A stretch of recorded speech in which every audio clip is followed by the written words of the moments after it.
morning, kids. It's Wednesday. It's hump day. It is the day after Valentine's Day. So hopefully hump day was yesterday for most of you. But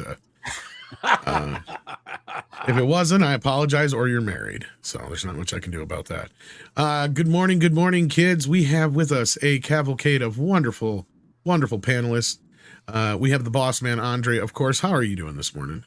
Greetings, everyone. I'm doing good. I've had a very productive day so far. Got to see Ant-Man and everything. We're going to hear your thoughts on that, but it has been brutal for Ant-Man. The critics have not been kind to Ant-Man, or should I say Anti-Man, as I've been calling it. We'll see if that's accurate. But Script Doctor is also here from the Great White North. How are you doing? I am doing well. I am still in a relationship because I did not listen to my girlfriend and say, let's not do anything on actual Valentine's Day. Oh, you almost fell for that one, huh? Oh, I didn't fall for it at all. Good man. I fled every Valentine's Day since our relationship, but this is the first time she wanted to lead and do something, and I was to take a back seat, and I'm like, no. Yeah. I already booked reservations and just surprised it to her. I gave her 5 hours notice, and she still got upset that wasn't enough time to get ready for the dinner. Well, then you passed. Like, that's the thing is you're the whole failure of it is if she goes, I don't really want to do anything. I just want to stay home. That's the test. And if you do that, then you fail. She had a very good argument because it was a weekday. She's like, but we're doing something Thursday, Friday, and Saturday. She chested the hell out of you. Yeah. Do you know what the super secret trick is? Never besides chocolate ice cream? Yeah. No. The super secret trick is to give flowers on the evening of the 13th leading into Valentine's Day. That's the super secret trick. Listen to this romantic dog. Culture Casino is also with solid us. Advice right here. Yeah. Anyway, it's great to be here. I'm excited. I have a feeling we're going to focus in on a film that's releasing. The critics have not been nice too. That we're gonna have to question that opening business because we'll talk to you a little bit about that culture. But we also have with us eating away, Mr. Chato. What are we having this morning or this afternoon for you? Would be your lunchtime, I suppose. No, things are good. They're famous. I was at the DQ lined up with a whole bunch of women actually getting Valentine's Day cakes. And someone mentioned Valentine's Day. And I said, as far as I'm concerned, every day should be Valentine's Day for your girl. And the women in line went, yeah. It was great. Yeah. They were checking to see if you were married then. Yeah. Yep. Strategy of a male feminist. Yes, and I usually give flowers the week earlier because they're cheaper. Yeah. Well, I can't wait till next week when it's steak and blowjob day. See, that's the best part. You know what? We don't celebrate greeting card holidays. Yeah. None of them. Mother's Day, Father's Day, nothing. Gotcha. But we also have some guests with us in the chat. Let's see what you guys are up to. We got Grimzilla here who says, Cruise didn't save theaters alone. Spider-Man and Godzilla vs. Kong did it first. Everyone and their grandma wanted to see Godzilla vs. Kong, and it deserves more credit. Also, Mario's marketing is genius with that song. I agree with the latter and agree with the former as well. And I brought this point up and had to argue the point with a few people. They're like, oh, yeah, well, Top Gun this and Top Gun that. I'm like, all the arguments you're saying about Top Gun can also be associated with Spider-Man. Like, nothing you're saying is unique to Top Gun. It's all about nostalgia. It's all about characters, it's all about, formats, it's going back to the basics in a lot of ways. Same thing with Kong, right? A very, very simplified story. They didn't, and I pointed this out many a time. They figured it out finally after the last two movies. They're like, oh crap, kids like this stuff. Maybe we should gear it a little bit more towards kids. In fact, let's put a deaf kid in the movie. Yeah, so I agree with you here. And yeah, what they're talking about, I don't know if you guys heard this, but Steven Spielberg famously told Tom Cruise that he single-handedly saved theaters. Did you guys hear about this? That's a little bit hyperbolic. Okay, to be fair, he said you may have single-handedly. That's the exact quote, but yeah. Nice hedge then. So then he was just being generous with him. Maybe he said, well, I tried with the Fablemans. And I failed. Yes, even Spielberg definitely didn't save anything. West Side Story remake. Well, that's with these old august filmmakers at the end of their creative rope giving us these bizarre movies. Eyes Wide Shut to me was a bizarre final film. It is, but I think it was him trying to say something, but I'm not sure we ever got the message because he got killed. That he he died ahead of time. Rough sex, and this is the way society should be, and all you people are prudes and you're wrong. This was his personal movie. It was his political statement on how freedom should be enabled. He was I have to rewatch the movie. I think we might disagree a little. I was going to say, because from what I know of Kubrick, I was going to say, I think this is more that was more his assessment of Hollywood. No, I think it's his personal view of sex and how things should be. There's any number of filmmakers at the very end really reveal their inner neuroses. I was going to say, I know Kubrick pretty well, and outside of his film life, his family life and all that stuff was pretty normal. Okay. He had the same wife for years. I'm not so sure about that. I think this was more of his comment on Hollywood, and yeah, like I said, he quote unquote died soon after. Yeah, yeah. So it wasn't about his fear of flying. No, could have been. Erica Jong. I thought that's what Kubrick together. I thought that's what The Shining was about. No, I don't know about that part. I'm not even so sure he got into that stuff so much. That's I have to rewatch that movie before I can comment on it because, yeah. Yeah, I was gonna say actually not just Hollywood, but elites in general, like Ram Bam said. It was kind of more of his comment on that. I think it may have been. I think it may have been a little bit beyond Hollywood, although Hollywood obviously is like part of it. But Kubrick was his gaze was wider than just a little bubble that is Hollywood. Absolutely. And I mean, yes, he did. A lot of his films have a very psychosexual nature to him. I'm not going to argue that at all. But just from what I know of his life outside of film, I don't know about that. That'd be surprising to me. But I'm not saying you're wrong. But I did meet Eric Palin, so I know everything about him. Okay. Callum Lyle says, my theories on Kevin Feige's fetish for Brie Larson are proving right. On Looper interview, he's simping for Marvels, saying it'll be the best ever. Of course he is. Because he's going to lose his face if it isn't. I can't wait for that movie to come out and be so divisive, be embraced by the reviewers and utterly mocked and ridiculed by the audience. This is the one of the people that likes Brie Larson. That's actually fun. There was not fun though, but interesting. At least in Norway, there was no trailer for the Marvels attached to Ant-Man. I halfway expected there would be, but there wasn't. Of course, maybe early days still, since we still have Guardians of the Galaxy Part 3 coming up in between. But I think that's going to be the only exception, and all that's going to do is remind them of what they're losing. I should get out my old grade 2 purple bag. Was it the rye? The it was a Royal Crown bag that had my marbles in it, and then set up a preview of the Marbles. Ooh, the new film. Each different type has its own name. Although back in the day we called them Malleys, not Marbles. You're really dating yourself right now. Just cat's eyes. It was fun. I used to get beaten up a lot because I was so good at it. That's why you got beat up? Yeah, I got beat up. That's Chato's. I don't think it was because you were so good at it. I think it was just because you had marbles, to be honest with you. But no, but you steal other people's marbles. You not steal them, but you win them, and then they end up with none. Picking on you. That's okay. So yeah. Paul Chato is responsible for a lot of people losing their marbles. Hyper Guyver 2 says, including my own. Including your own. Ant-Man 3 sucks and Marvel is dead. Next topic. Well, it's funnily did you finally watch that clip I sent you, Andre, from the South Park deal? Yes, I did. I watched the whole episode, actually.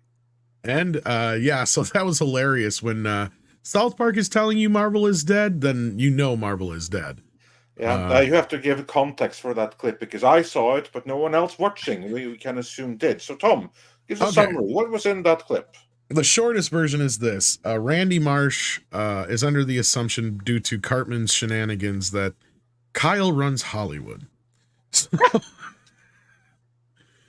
I'm not getting into the logistics because I'll have to get into things I don't want to get into on the morning show. Kyle is of a certain religious bent. Exactly. Yeah. Thank you. And Cartman is mirroring Kanye West's recent stuff. Yeah. And I found out for this, Paul, we can watch it on Much Music. They air. There you go. That's cool. Yeah, but that's cable.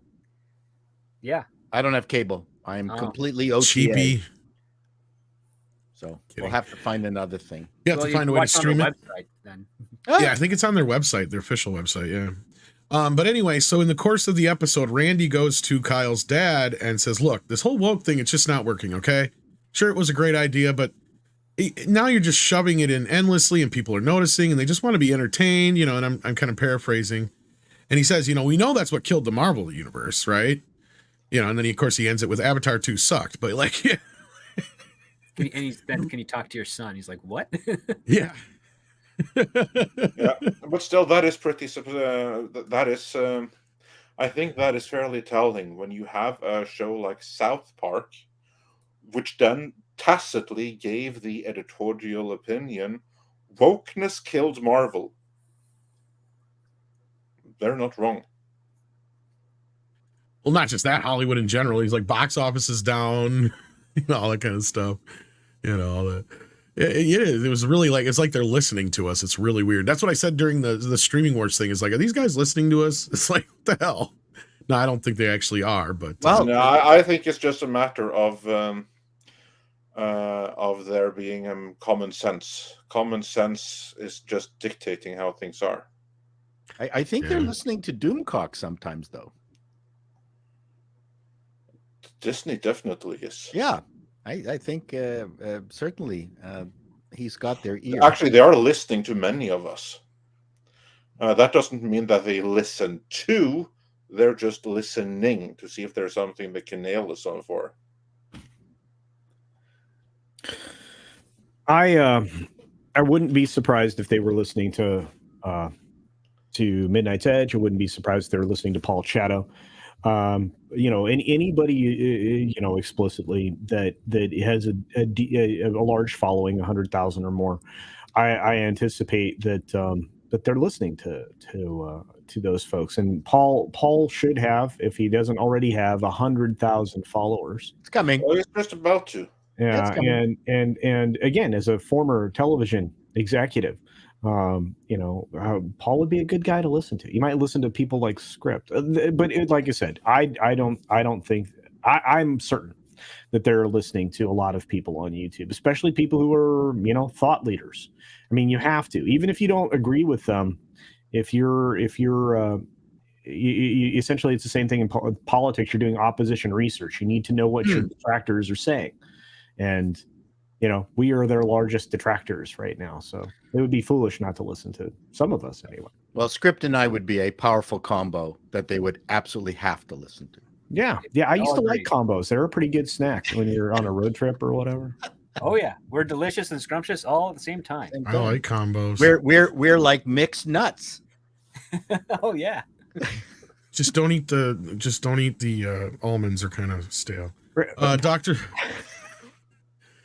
Dr. Long Dongler says, Hail Wrenches, chat, Andre, Tom, and guests at a funeral today. Oh, well, sorry to hear that. So I'll catch you on the next one. Smash the like, everyone. Well, sorry to hear about that, Dr. Long Dongler. My condolences, Dr. Long Dongler. Yeah. And then we have joining us, the one, the only, Rod Thunderheart, who is now a member again. Thank you so much, Rod, and we hope to see you on the next member stream, which hopefully will be either, Thursday we're thinking, or if not this weekend, right, Andre? Probably this weekend. This weekend is. But it's going to be an oddball time for our American friends, but it'll be a more normal time for our international friends, let's say, on that side of the globe. Now, just getting back to the other topic, I'm certain Hollywood is listening to all of us. but They I are. also Well, Certain guaranteed. portions, yes. and but I also know that several YouTubers are picking up on my channel too, because I hear certain terms that I believe that I've coined showing up on other channels. Like I can. I know there's many coins and stuff like that I have coined that. yeah, isn't that neat?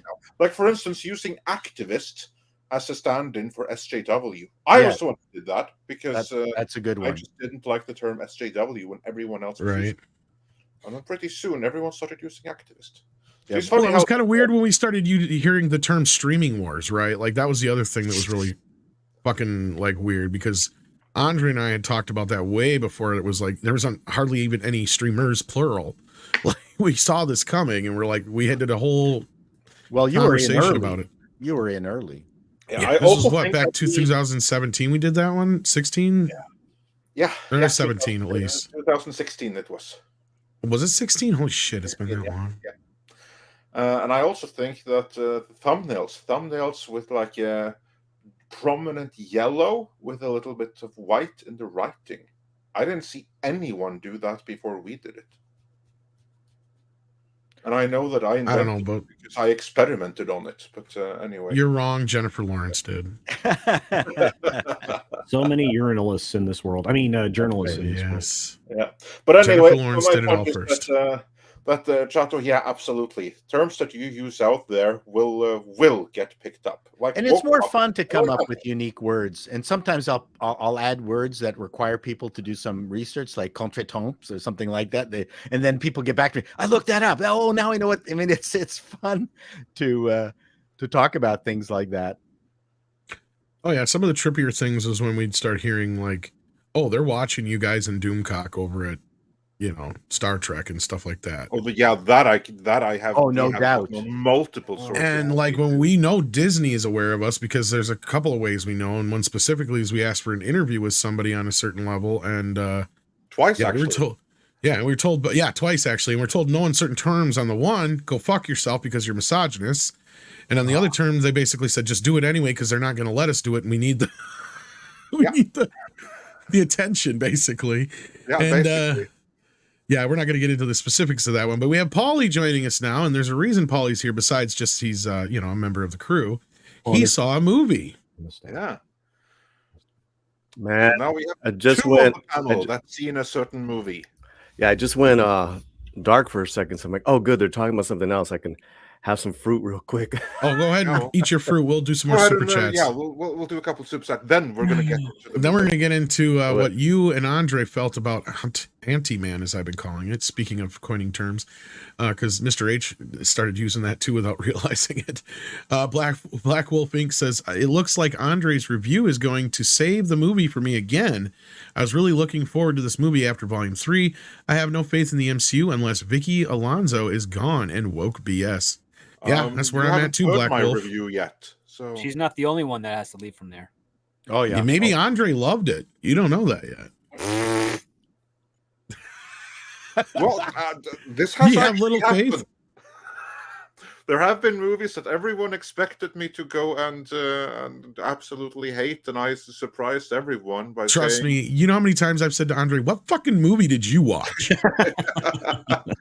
It was didn't fun you actually. Like when I walk into first a gave my different film than review Black of Black Adam, Paulie was on the stream, and he like even asked me, Andre, are you high right now? So, because everyone expected everyone to hate that Yeah. movie game, and I said, hell, I loved it. Yeah. And we got Shoom here who's says emoji. Did you send the emoji yet, Culture? Did you forget? I sent them to you. We need different ones for the main channel. They got to be fancier. More fancier? Fancier yet. Elf and Fanta. All right. The Alf drinking Fanta. Oh, that would be That cool. may be a little too fancy, but if you can pull that off, do it. No one should And drink put the Mexican Fanta. sombrero on it too. So Oh. Alf with a drinking sombrero. Fanta with a Mexican sombrero. Then we have a winner. Yeah, no one should be drinking infanticide. No. Is there a different kind of sombrero than Mexican? I'm not Wanta, sure. Wanta, Vincent is Fanta. that Well, Mexican hat. sombrero just means hat. in Right. I was Spanish. just gonna That's what I say, was gonna say, that's a true. sombrero is a hat. So Yeah. Yeah, I guess a Mexican That's why I hat. Yeah. specify Right. like the Mexican huge thing one. bring me up, big. You want to be embiggened? Why? Okay, gonna bring you so the ones that you guys are probably used to, I know this we're going off really Oh, off okay, topic, gotcha. is the mariachi hat, which is the big one. with all the That's what I dangles. was thinking. Okay. This is a Veracruz Nice. sombrero. Nice. See, now I'm That's really learning. nice. It's a different That's smashing style. on you, Paulie. It's a different style of a Panamanian hat. Now Now this is the one where's it? The bad guys in South American films wear that one. Usually, You know, I'm gonna let you have that ignorant comment to yourself Whoa. because you're Canadian. I was about to say, no. Really suave Latin men. How wear about men who, ladies' melts? That's millions of men wear these hats, Chato. This one's from Oaxaca. in the movies, though, he's not wrong. I'm just saying the movies. Well, you didn't say that. You didn't preface Yes, I did. that. No, he said the movies. All right, we better watch it because I'm here now. You know, I'm not going to purposely insult you. Is Why that a not? picture of That's so much Sammy the fun. squirrel inside your hat there? It's a squirrel, la original Oaxaca. Is it Sammy the squirrel? No sé, but look at That's a another one beautiful right there. hat. Wow. This Am was I given the to me only by one my here? uncle. Who knows Sammy the squirrel, Mikey squirrel that he Is it made by? saved? Is You're it the made only from one who knows squirrel that felt? much. So, and this one is just like almost like your regular pork pie, multi-styled hat. Okay, everybody here who hasn't seen it yet, go over to Mexican Iron Man's channel. Oh. He had a squirrel that fell into his pool, and he nursed him Yes. back to health. And then he went back. And to I'm the not. pool again. You had to ruin it. Well, you take too long. I was setting it up so everybody has to go see it, and then the ending is the surprise, is that Sammy went right back in the pool. But yes, It wasn't a surprise. no, it was if you didn't see it. I didn't Animals see- sometimes are slow learners. Kenneth LaRock has been a member for 21 months and says, "Hail to the panel in chat." Well, thank you so much, Kenneth. And Pinochet points out, Pinochet's helicopter tours, the cruise didn't save Hollywood. Jennifer Lawrence did. This is true. This is true. Mario Trillo says, "Wow, we have an early start today. Anti-Man must be bad. Just make a custom chocolate cake for V-Day. Also, F Nintendo. The joke is in my name." Gotcha. And with Appeal. that, let's hold off there for a few minutes and see what Paulie and Andre thought of Anti-Man into the quantum Hi, script. Hi, Chato. mix of mania of stuff. Hi, culture. Hi, guys. Ant-Man and the Wasp Quantumania, although it really should have been called Ant-Man's Daughter Quantumania.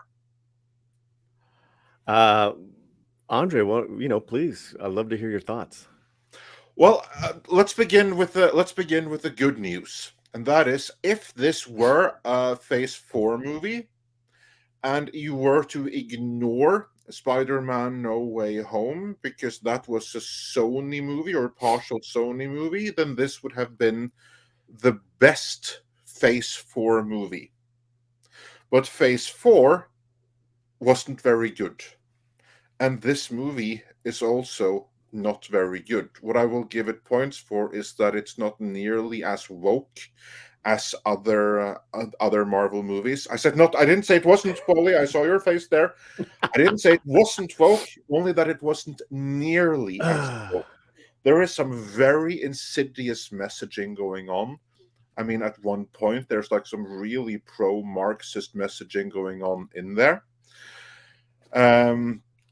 But overall, tonally, it was a little bit of a return to form to the mediocre MCU movies of before, because that is what this should be compared to, the most mediocre of earlier Marvel movies.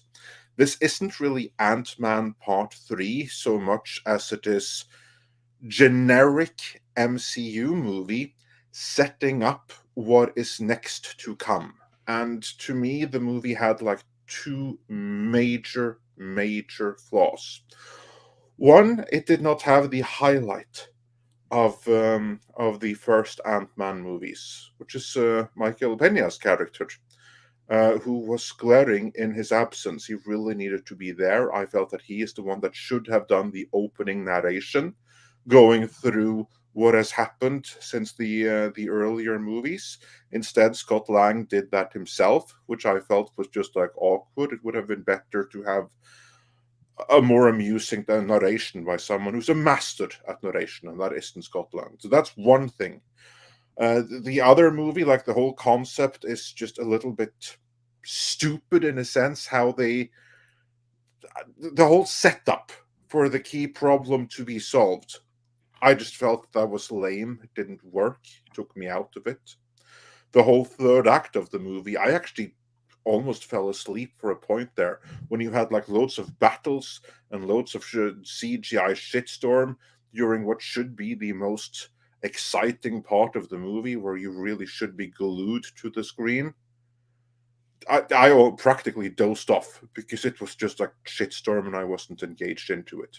But the worst part for me, and this is what has been praised the most, and I think the critics are virtue signaling, the villain, Kang. Everyone is saying, oh, you have to see Kang. Kang is so amazing. No, he wasn't. Kang was freaking awful. Now, this is not a slight against the actor. The actor, he did as good as he could, but it's not at all an engaging character the way that the character is written. Thanos was a tremendous villain because of how he was written. The writing is what made a CGI monstrosity with an actor that you can't really see in there still come alive on screen because of the way he was written, his motivation, and everything like that. Same thing with Loki. He was masterfully written, and then it was like lightning struck in a bottle with the casting. Whereas in this case with Kang, the casting is fine, but the writing is only so-so. He's just not an engaging villain. So all of this stuff that everyone's saying, oh, he's so amazing. No, he isn't.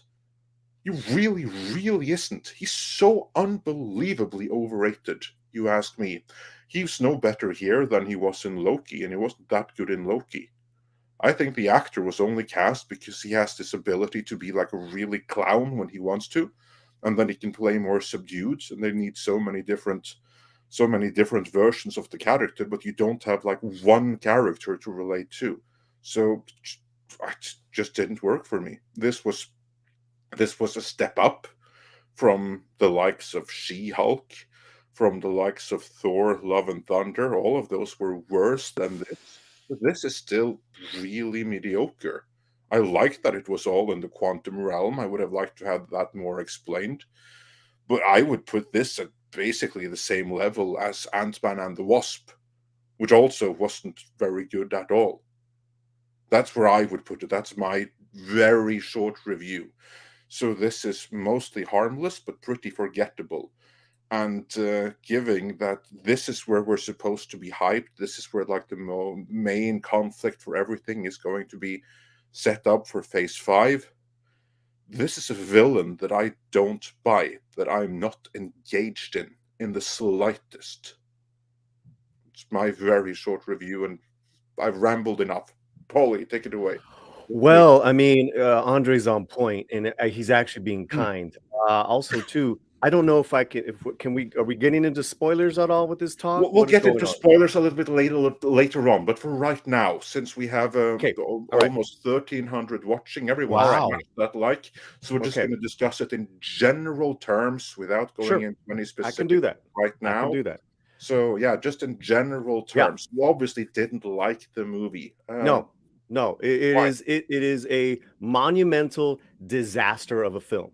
This is supposed to be your re-energized, reinvigorated Phase 5 Marvel that you guys have been touting, you guys being Marvel, for the last 6 months. What a disaster of a film. It is forgettable. I was bored. I too nodded off for a second. And it was not because of the individual performances, because all the actors were actually very good.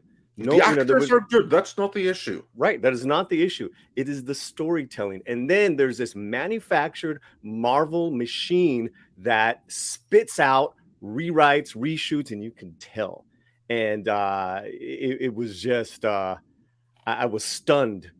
And it was a continuation of this Wakaka Forever, disjointed storytelling. And, I went in with absolutely no expectations, are very low, right? And my setup is, and I'm very honest, guys, I got a +1 on a media this past Monday night, which never happens. And they're probably going to be looking out for me next time that happens. I got to hang out with some buddies before.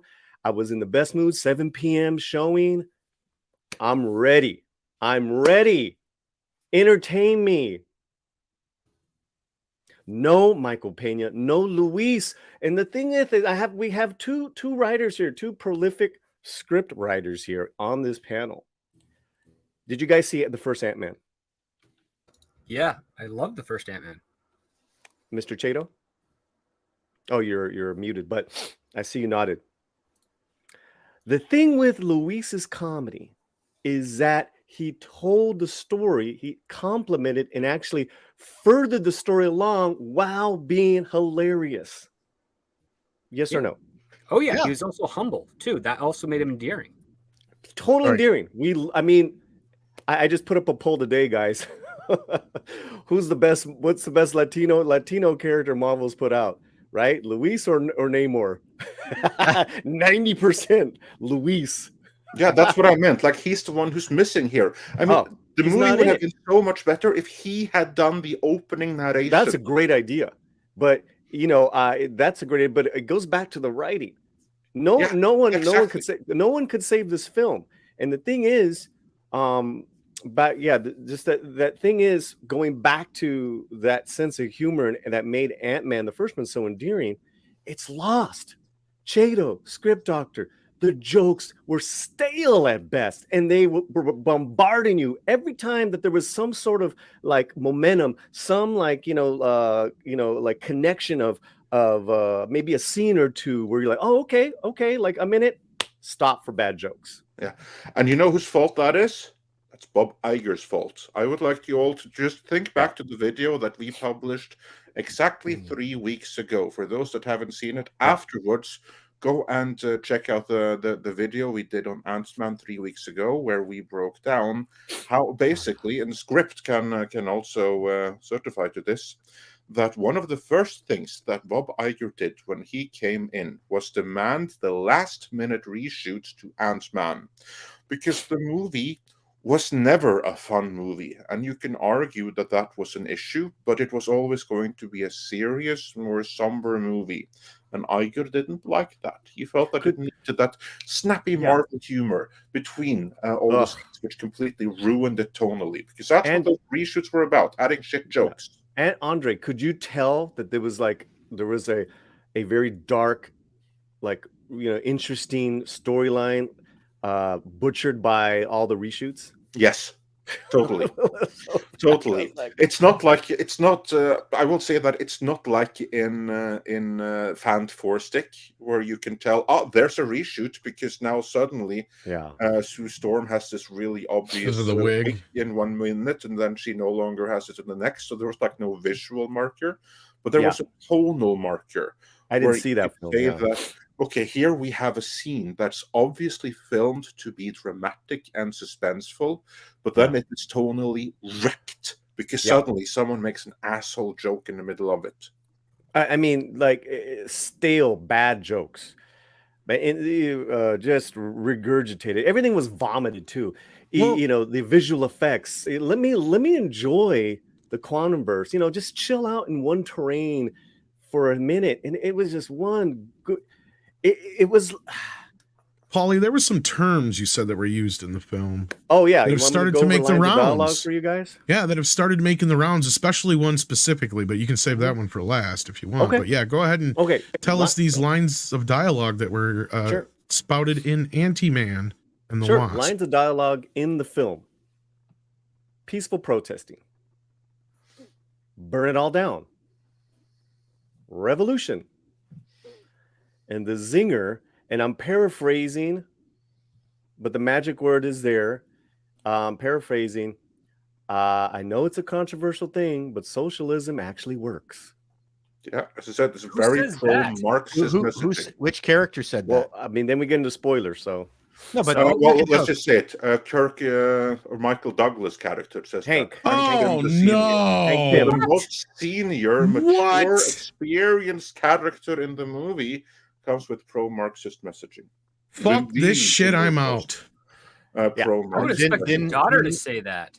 yeah, No, Or she's the Kang. Antifa. Or Kang, The daughter yeah. was Antifa at the beginning. Yeah. She gets thrown into jail. And, well, they're in San For fuck's Francisco too, sake. so there's that. And she's fighting for homeless rights. They can't even keep that shit out of Marvel movies, can they? I'm trying to watch that a movie about an ant, Chato. What's going Not on? Antifa. This is Antifa and Wasp. Antifa, man.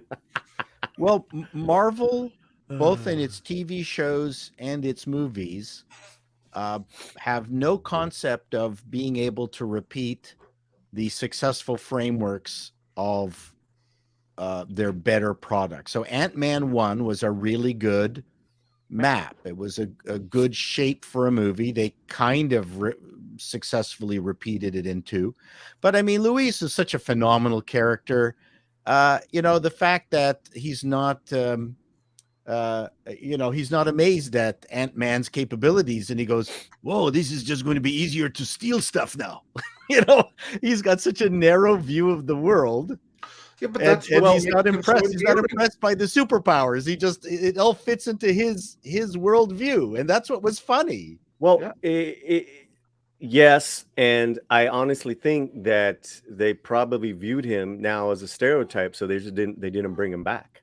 Well, what about the other guys in the crew? They were also fun and inventive. Yeah, it was ex-con security services. Ex-cons. There's the one actor who he was in It's T.I. Suicide Squad. He played the Russian guy. David Dastmalchian. David. You know what? David, He yeah. was actually in this movie He's in this too. one. Yeah. Because I saw him, but he must have played a different character because I saw his name in the credits. But he must have played someone else here. No, he was Zeb. He was the goopy guy with the I got holes. Oh, He was yeah, great. right. There we go. But that's what I mean. He played a different character, but he was there. He was a But voice. he is someone, from what I understand, who is very, very down with the message. So maybe that helped, and I do think that may be a factor here. Because I would push back on that because I don't know. He did a great interview with Chris Gore last week. Yeah, I saw that interview. He seems more down to earth with real He's people. very down to earth and really into comics. Okay, that I know. I know he's written comics and stuff. Yeah, there's a great interview that he just did with Chris Gore. Yeah. I just think he's for hire here. They're not gonna. Maybe I don't know, but anyway, so he played a different character. I would have liked to see because those guys, they added so much to the first Ant-Man, and I would have loved to just see them here again. Because back to what. Sorry, carry on. Back to what Chato said. That's to me what makes it a complete disaster. Was that I don't want to compare it to Phase 4. I know everyone had their problems with a lot of problems with Phase 4. I want to see, if you say, oh, Phase 5 going back to this, going back to that. Okay, Phase 1, Phase 2, Civil War, disaster. Yeah. What did you think about you think about Kang?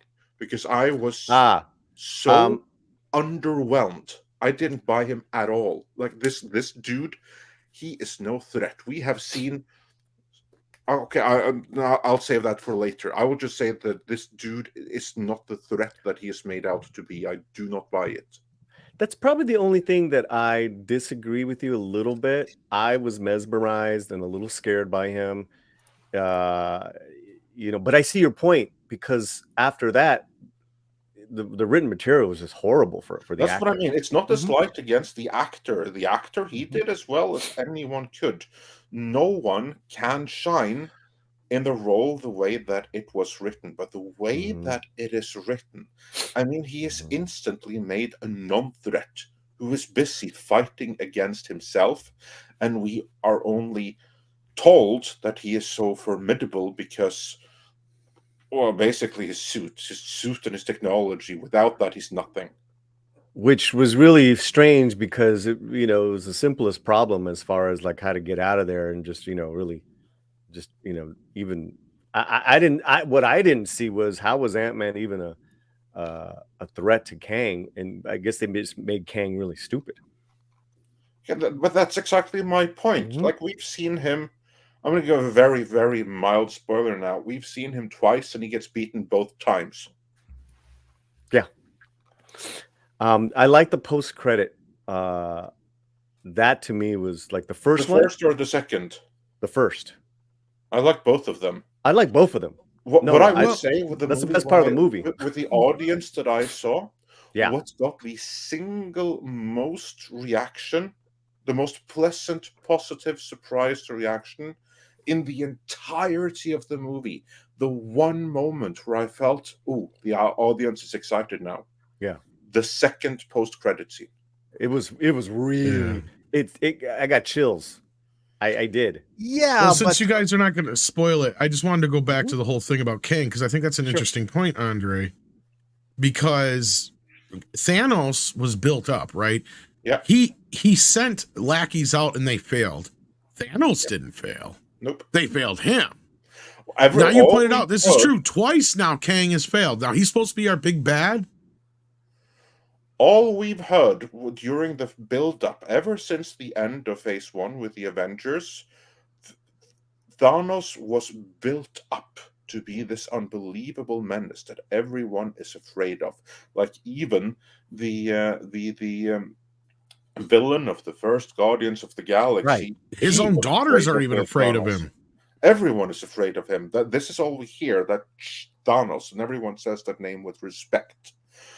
And then when we see him, we understand why. This is someone driven. This is someone with a purpose. And it's also the way that Thanos was written. Because when you think it, like, Thanos is just a CGI creation, and then you have a good actor in Josh Brolin voicing him, but 20 others could have done the same thing. In reality, it's just a CGI creation that literally anyone could have voiced. What made him so compelling is the way that he was built up in advance, and then when we got to see him, when we got in action, we understood exactly why. We saw that this is someone who is truly a conqueror and a force to be reckoned with. Kang is someone that has to call himself a conqueror, and we are told, oh, that this is the master of this and the master of that. But what we have actually seen is that he is a clown who is constantly outwitted, who is constantly defeated. And the first time we saw him, again, was in Loki, so spoilers for Loki. He was killed by female Loki, and there was no challenge at all. Yeah, I don't understand this. I didn't see that. I haven't seen. I stopped watching the season of Loki. That's all I really watched, Paulie, was the first and last episode of Loki. Really? No, I'm serious, because I watched the first episode, checked out, and then I had to do edit Andre's review. So in the process of that, I watched most of the episode. Yeah. And I'm just like, this guy. Thanos was brilliantly executed. You have to admit that. Steppenwolf had the same problem in the DC. Steppenwolf is 10 times the villain that Kang is. So really? far. And I thought he was horrible. I consider Kang to be a joke. Just consider this. You have like this like kind of like not joke, but like question among the strongest Avengers. Who is the strongest Avenger? Well, we know who the weakest Avenger is, and that's Ant-Man. And Ant-Man is giving Kang a run for his money alone. Hawkeye's the worst. Hawkeye would beat the shit out of Kang. Okay. I mean, yeah, I've seen Mayor Kingstown. I think he's right. And then let's not only that, there's a Hawkman beat the hell out of a fucking snowplow. Yeah. He did.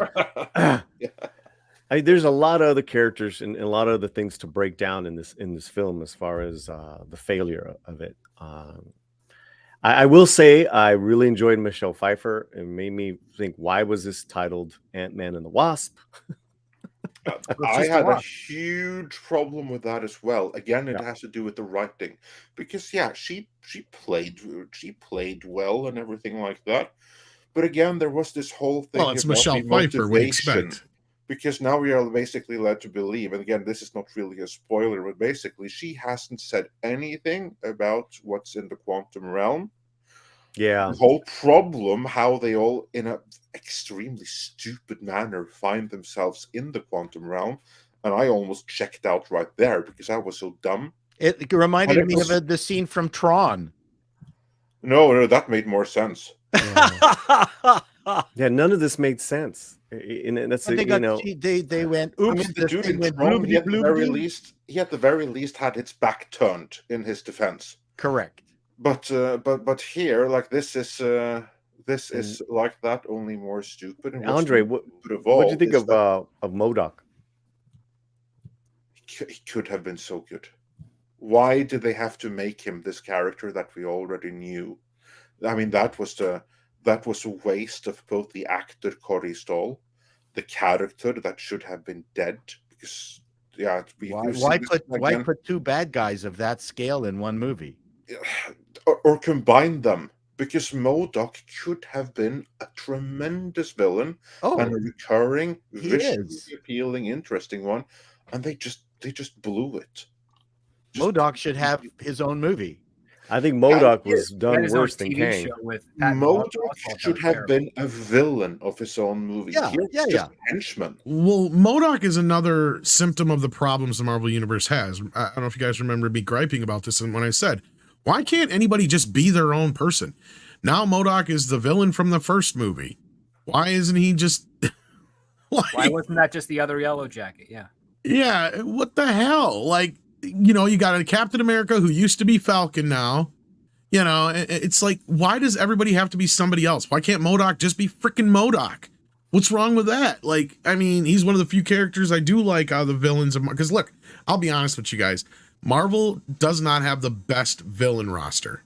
Okay. Spider-Man is the only one who has memorable villains outside of the X-Men. And a lot of the X-Men villains are kind of anti-villains, right? Because they have like two sides to them most of the time. And in this case, you have MODOK, who is actually a villain I know, who some people actually do know of. I love you could MODOK. have some fun with. Exactly. Awesome. And so what do? Is they make him a character who was a character in the first film and probably waste him in this movie like they do other people I've heard. Completely. There's a beauty, though, and that is you actually have the, if they want to, they have the opportunity to do another MODOK and do him right. But the problem is that they already kind of like established that in this MCU, MODOK is made with Kang tech, and he's just a Kang henchman, and he's not a villain in his own right. And that is ridiculous. That's stupid. It is, isn't it? Or were they trying to parallel the Iron Man cartoon where MODOK was kind of like a number 2 to the Mandarin? I have not seen the Iron Man cartoon, so I cannot comment from the on 90s, that. But I would say maybe. But if MODOK was a number 2 to the Mandarin, then he's more fearful, because here he's just another enforcer. Oh no, MODOK is way bigger than that. Now, wow. There's also multiple versions, because there's MODOK with a K and there's MODOK with a C, and they're two different characters, but they're in the same type of harness.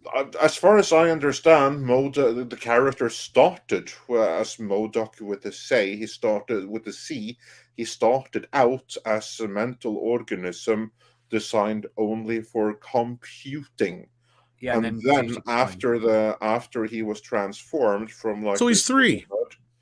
Then he decided, screw this, I'm going to become the ruler of AIM, and that's when he became MODOK with a K.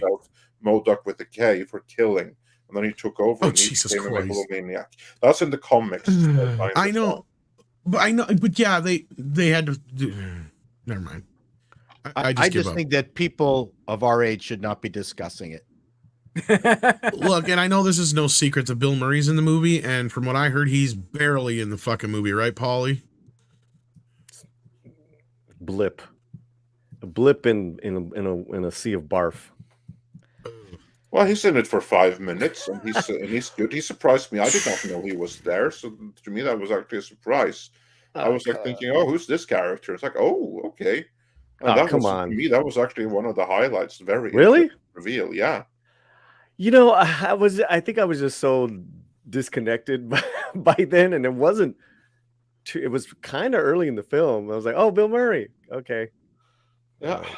Well, the whole Quantumania thing really is not Ant-Man's shtick. He's not a smart protagonist. That's a huge problem. And he's not a scientist. He lives by his wits. He's a regular dude who's got this power with the suit. So he needs to be solving real world problems with his lack of intellect. And he manages to sort of like barely figure things out. And he doesn't even know how the goddamn suit works. I mean, that's all part of the fun of Ant-Man. Yeah, he's a real electrical engineer. Right. He is not a scientist. He's not Tony Stark. And I thought this whole quantum thing just does not fit the Ant-Man modus operandi. Well, and so you make him a comedic foil in the last few films, right?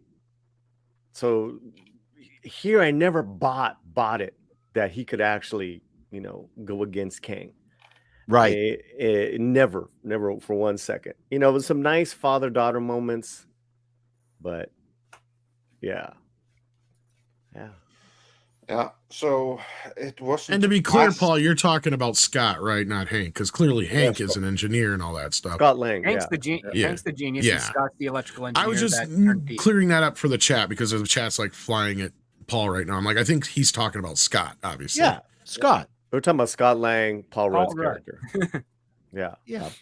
Paul Rudd's character. No, because everybody's freaking out in the chat. They're like, Hank Pym is an engineer. It's like, he's talking about Scott. Yeah. Talking about Scott. Hank Pym is more than an engineer. He's a scientist. Yeah. He's all those things. But yes, Scott is not. The Pym particle man. Yeah. I mean, I don't know when we can talk, real spoilers. But let's try Ant-Man and the Wasp really take a back seat at times. Well, we should probably do some super chats before we get into spoilers, just in case some of those people want to check out. Not that I think too many people are really worried about it, but go ahead. Sorry. Really quick, I just want to shout out. We got a friend in the chat, Andy Vargas of Santana, Malas Palabras Records. He just said hello. What's up, man? That's really cool. I told him I was live, so he's. What does Oye Cómo Va mean anyway? Yeah. Oye Cómo Va? Oye Cómo Va. Hey, you. Let's go. That's it. Okay. What do you mean? That's everything. When you're I know, but like that's like a lot of words for just that. Dance to my rhythm. That's a Richie Valens song. Come on, let's go and do it again. No, I'm talking about the Santana song. I know. I'm just picking. Oye Cómo Va is actually an older song because Santana's a cover. Santana covered. No doubt, but I know it from Santana. I mean, that's an old song. He doesn't get my joke. I'm picking. No, but he's doing Richie. But yeah, what's up, Andy? So it means, hey, yo, let's go. Oye Cómo Va mi ritmo, right? Yeah. Hey, you, come and be part of the rhythm. Come and join me. Okay, that makes more sense. As Six says, moving on. All right, Six. Actually, Count says Spielberg speaking of Spielberg lies, do you believe he snuck into the studio when he was a kid? I believe he believes telling that story. Security was pretty lax back then. So. I mean, I believe half of it. I've heard the stories, like, it's one of those stories where if it's not true, it should be kind of things. It's gained a lot of notoriety and a legend of its own. And in fact, like I said, the movie Secret of My Success was based on that idea that Spielberg supposedly came in, snuck in, used a producer's office who had been fired or left or whatever, and set up shop. Part of that is supposedly true, but there's a little bit more to the story. George Costanza version of Spielberg. Yeah. I think, Mabel did that in Arrested Development. Excuse me.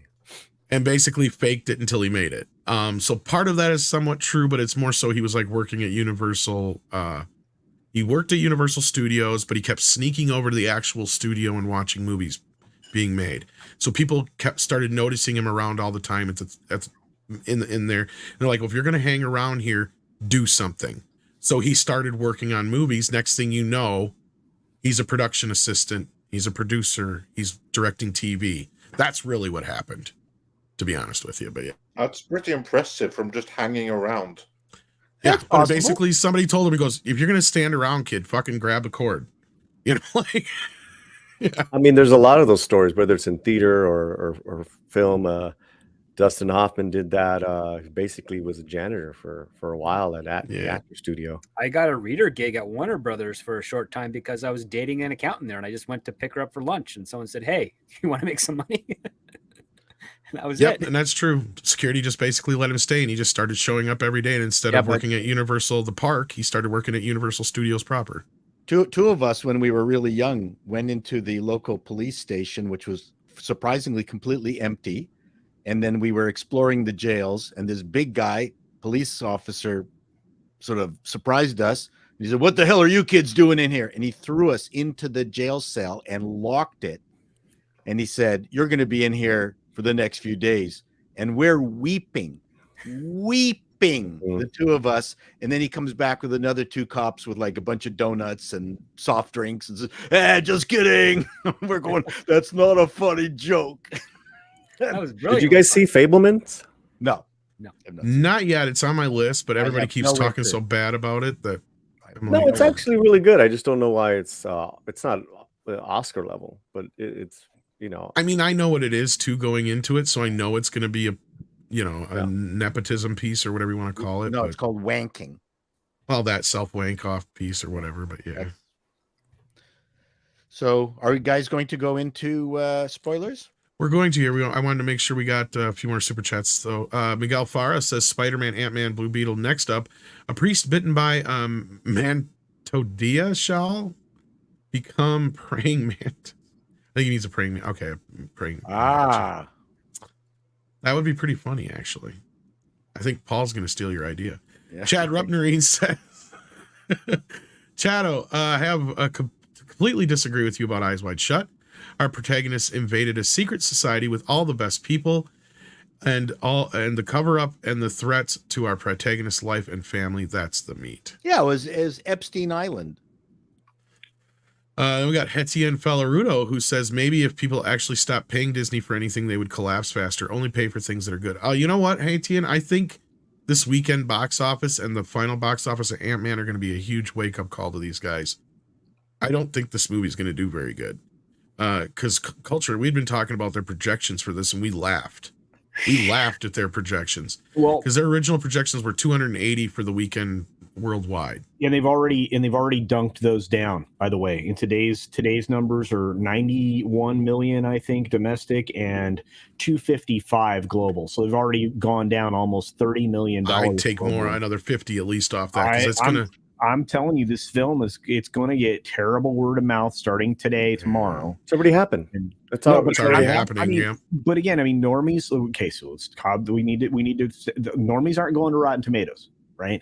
Okay, true. That's fair. Yeah, and so you're not wrong in the sense, Paulie, that I think you're right. I think that the word of mouth is going to start to hit tomorrow. And Friday, and this weekend it's not going to do the numbers they need it to do, and I think internationally it's already starting to flag, so we'll have to see what happens. But Ant-Man was never a AAA superhero. That's the problem. He could have been. He could have maybe. Look, well, they started to destroy didn't him. Need to be.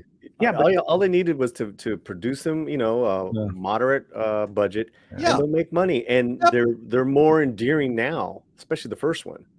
The first one's great. The second one, they just lost it. They squandered the opportunity 100%. This is what Paulie and I are in lockstep on this one, because it just ran this character into the ground. They could have built him up. He could have been an Iron Man kind of character, but no, that's not what we're doing anymore. I think what your problem is here, what you'll have is we've already predicted it's going to be front loaded, but it's going to be as front loaded as they were hoping, because the first movie only made in the $600 million range overall. The second one managed to scooch over 700, but it was under 8. I can't remember how close it was. It was like in the 760 range or something like that. This movie is going to go below that. And the reason I say that is look at what Black Panther did. Black Panther was one of the bigger movies of the Marvel movies, and the second film tanked in comparison to the first movie. It has barely made $700 million. This movie is going to be lucky to make the same amount of money as Shang-Chi. I'm saying it right now. The Marvel Universe has fallen off a cliff and hard. And deservedly so. I see zero. When I said I saw zero interest in Avatar, like I'm seeing even less in Ant-Man. I don't see it trending anywhere. I didn't see anybody talking about it until reviews started coming out. I hear J.K. Rowling is going to see the movie, so it should be boycotted. Yeah, There you go. That's the way you use some psychology on him, Paul. Yeah, see? Yeah, she should tweet how much she enjoys the movie. That would absolutely tank it. Yep. There you well, go. I mean, the only thing Ant-Man has going for it right now is that's released in February, which is a dry month for these types of films. Yeah, and it's technically Valentine weekend. We get Cocaine Bear next week. But most people already did that last week. Yeah, And that's the other Cocaine thing. Bear. See, This is what. Thank you for bringing that up, Paulie. Cocaine Bear. Because how funny do you guys think it's going to be if this is the first Marvel movie to be knocked off the top spot at second weekend by a fucking movie called Cocaine Bear? 100%. Also, too, it's a huge reaction with all in. I've seen the trailer in the theater several times with all kinds of people in the audience. That is getting the biggest reaction. That Cocaine Bear trailer. I think it's going to kill that. And they did a big thing with the Super Bowl this weekend too, so I think people are well aware of it now. Yep.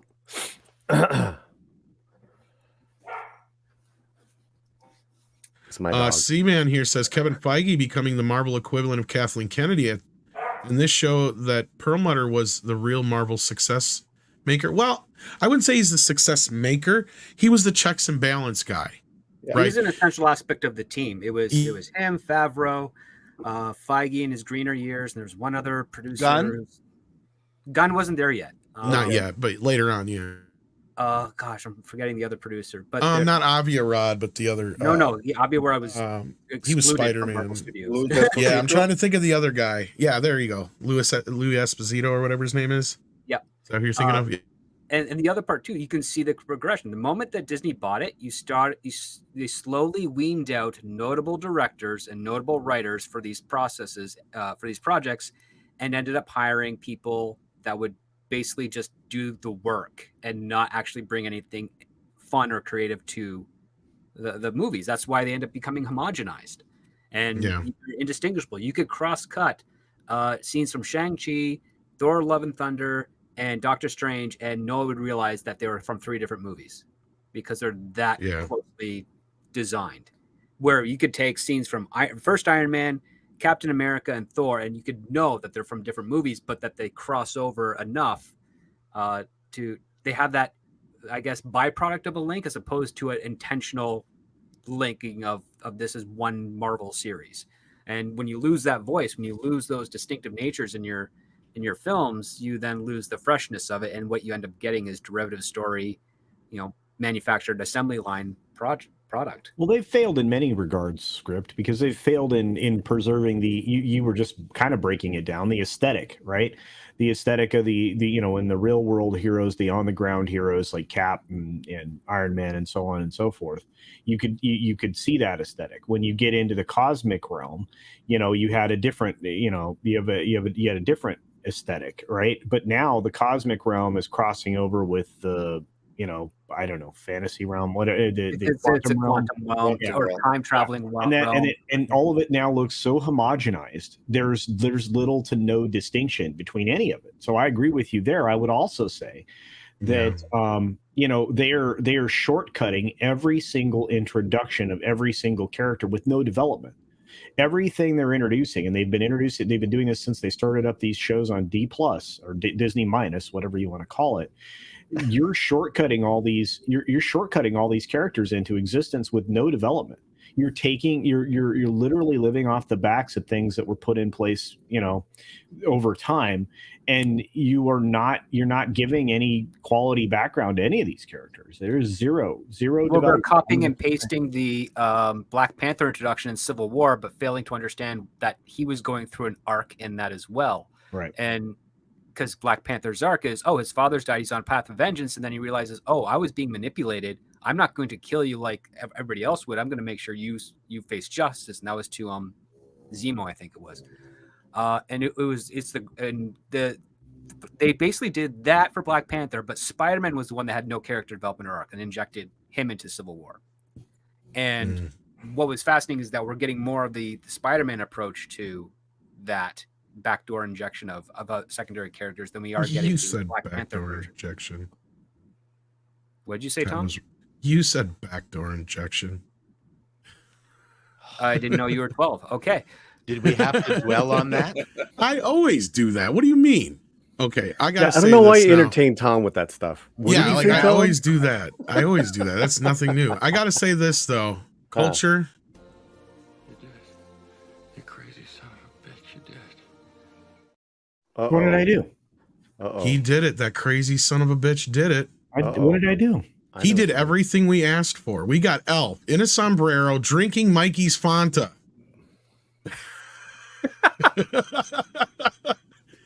Let's just stay here. Meet with this your new emoji. Let's stay here for a minute.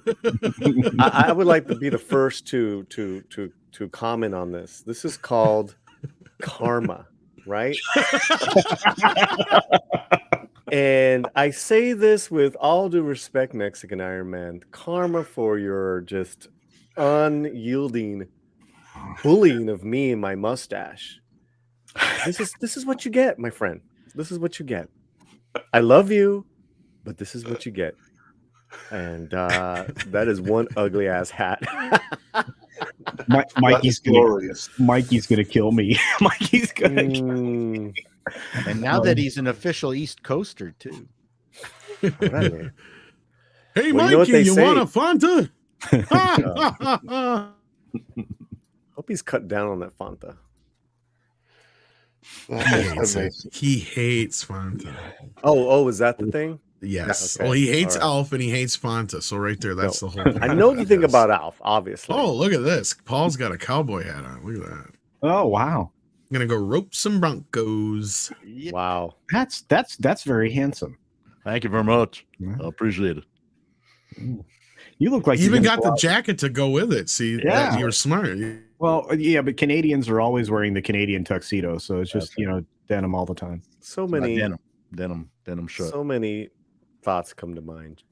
I respect my elders. Thank Thoughts God or for that. thoughts? Oh my! Oh my, indeed. All right, let's get back to I'm a few early jealous. super I'm chats jealous so we of can. Paulie's hat. He wears hats. He so does well. have nice hats. He always has nice hats. Marksman 117B says, Paul, men are EW explains why everyone wears it. Men are ew. What? Oh. What's that? An acronym? I guess. Oh. I have to Everywhere? clarify that. I don't know. Rand Murray 82 says, already agreed to see Quantumania with my sister's family. Will I need to be drunk? You might enjoy it more. From what it sounds Again, like. I will say it's not so bad as Thor: Love and Thunder and everything like that. It's just so tremendously mundane. Mecha J says, no, Luis, then this movie is not worth the watch. Ooh. Ouch. Yeah, he was Luis a really big part. added a lot. Let's see here. Was there anything? Because Ant-Man is a small superhero. The Quantumania just felt along the lines of the Doctor Strange level nonsense. Yeah. Well, I just want to say that he may be a small superhero, but he can hold his own against Kang. Ah, Yeah. Max Relax sends in 11 euros. Thank you so much. Says, hail Andre, Tom, and panel. Thanks for the great shows. Well, thank you for listening and watching. Says, I want to do a shout out for a hero we recently lost. Thick 44, human man warrior from Neebs Gaming. He was thick. They were nothing. Oh, well, sorry to hear about your loss, my friend. Sorry, man. Yeah. That's too bad. And you were going to say something, Paulie? nope. Oh, I wouldn't. Or Culture was. Somebody was. Oh, I was gonna just say, if I'm Ant-Man, I shrink myself down. I go into Kang's Somebody's wrecked him. cranial cavity, and then I explode myself up into giant size. There you go. Done. Mm. That's how they were going to take out Thanos, remember? Yeah. Jeff C. Okay. says, hi, Paulie. Can you recommend Chato a good zoot suit clother? I can see him as a Pachuco. I know that word. I should know that word. Nice, very nice. Swing dancing to the 40s music. I actually predicted, because of this super chat, we're going to get a zoot suit riot now. Zoot suit riot. Riot. I can't stand that song. Sorry. I know, it's horrible. But the movie Zoot Suit is good. I'd rather listen to the song from Lalo's Zoot Suit song. Born in El Zoot Suit makes you look real rude, dressed like a diamond, calcos are shining. Yeah, that's a real Paulie. song from the 40s in Zoot Suit movie, sung by Eddie James Olmos. Well, Zoot Suit Riot was an old song too. Clothier, yes, there is a clothier in Fullerton, California, Chato, that does original zoot suits. They're incredible. I'm not going to be buying one anytime soon. Oh, Well, you you were talking should. about it earlier. Do you actually have one in your closet? If you You have show up with a something- Zoot Suit You on have here, I something think we can against write zoot that up. suiters? Mikey, Do are I you in the send chat? Latino Let me check on this for you, because I'm pretty sure if you wear a Zoot Suit on the show, we can have you write it off on your taxes. There you go. Then there's the Who song, Zoot Suit, white jackets inside, strings 5 inches long. There you go. There's your Nobody? recommendation. No, I I don't don't know know that it. one. I don't Yeah, even know that. Pilgrim Media has become a member. I think he was a member before, so maybe it was a change in level Mm-hmm. or became a member again. But thank you so much, Pilgrim Media. Then we got Jim Watari, who says, did they sideline the Wasp actor for problematic views? Oh, yes, that's correct. She did have some Yeah. Evangeline problematic Lilly. views. Yeah, she's a normal Sounds person. like she's a little bit sidelined in this movie. You No, know, I don't think that she's sidelined at all, but they have 2 other stunning and brave women that she needs to share screen time with. Ah, Remember what you said, Tom, that it would take that it takes like 3 women to replace one Ant-Man, and that's yes. kind of like what we're seeing here. So it's not that she was sidelined so much as her screen time just had to be divided between Equity. Michelle Pfeiffer's completely ridiculous storyline, which I did not buy the premise of, and the Antifa daughter.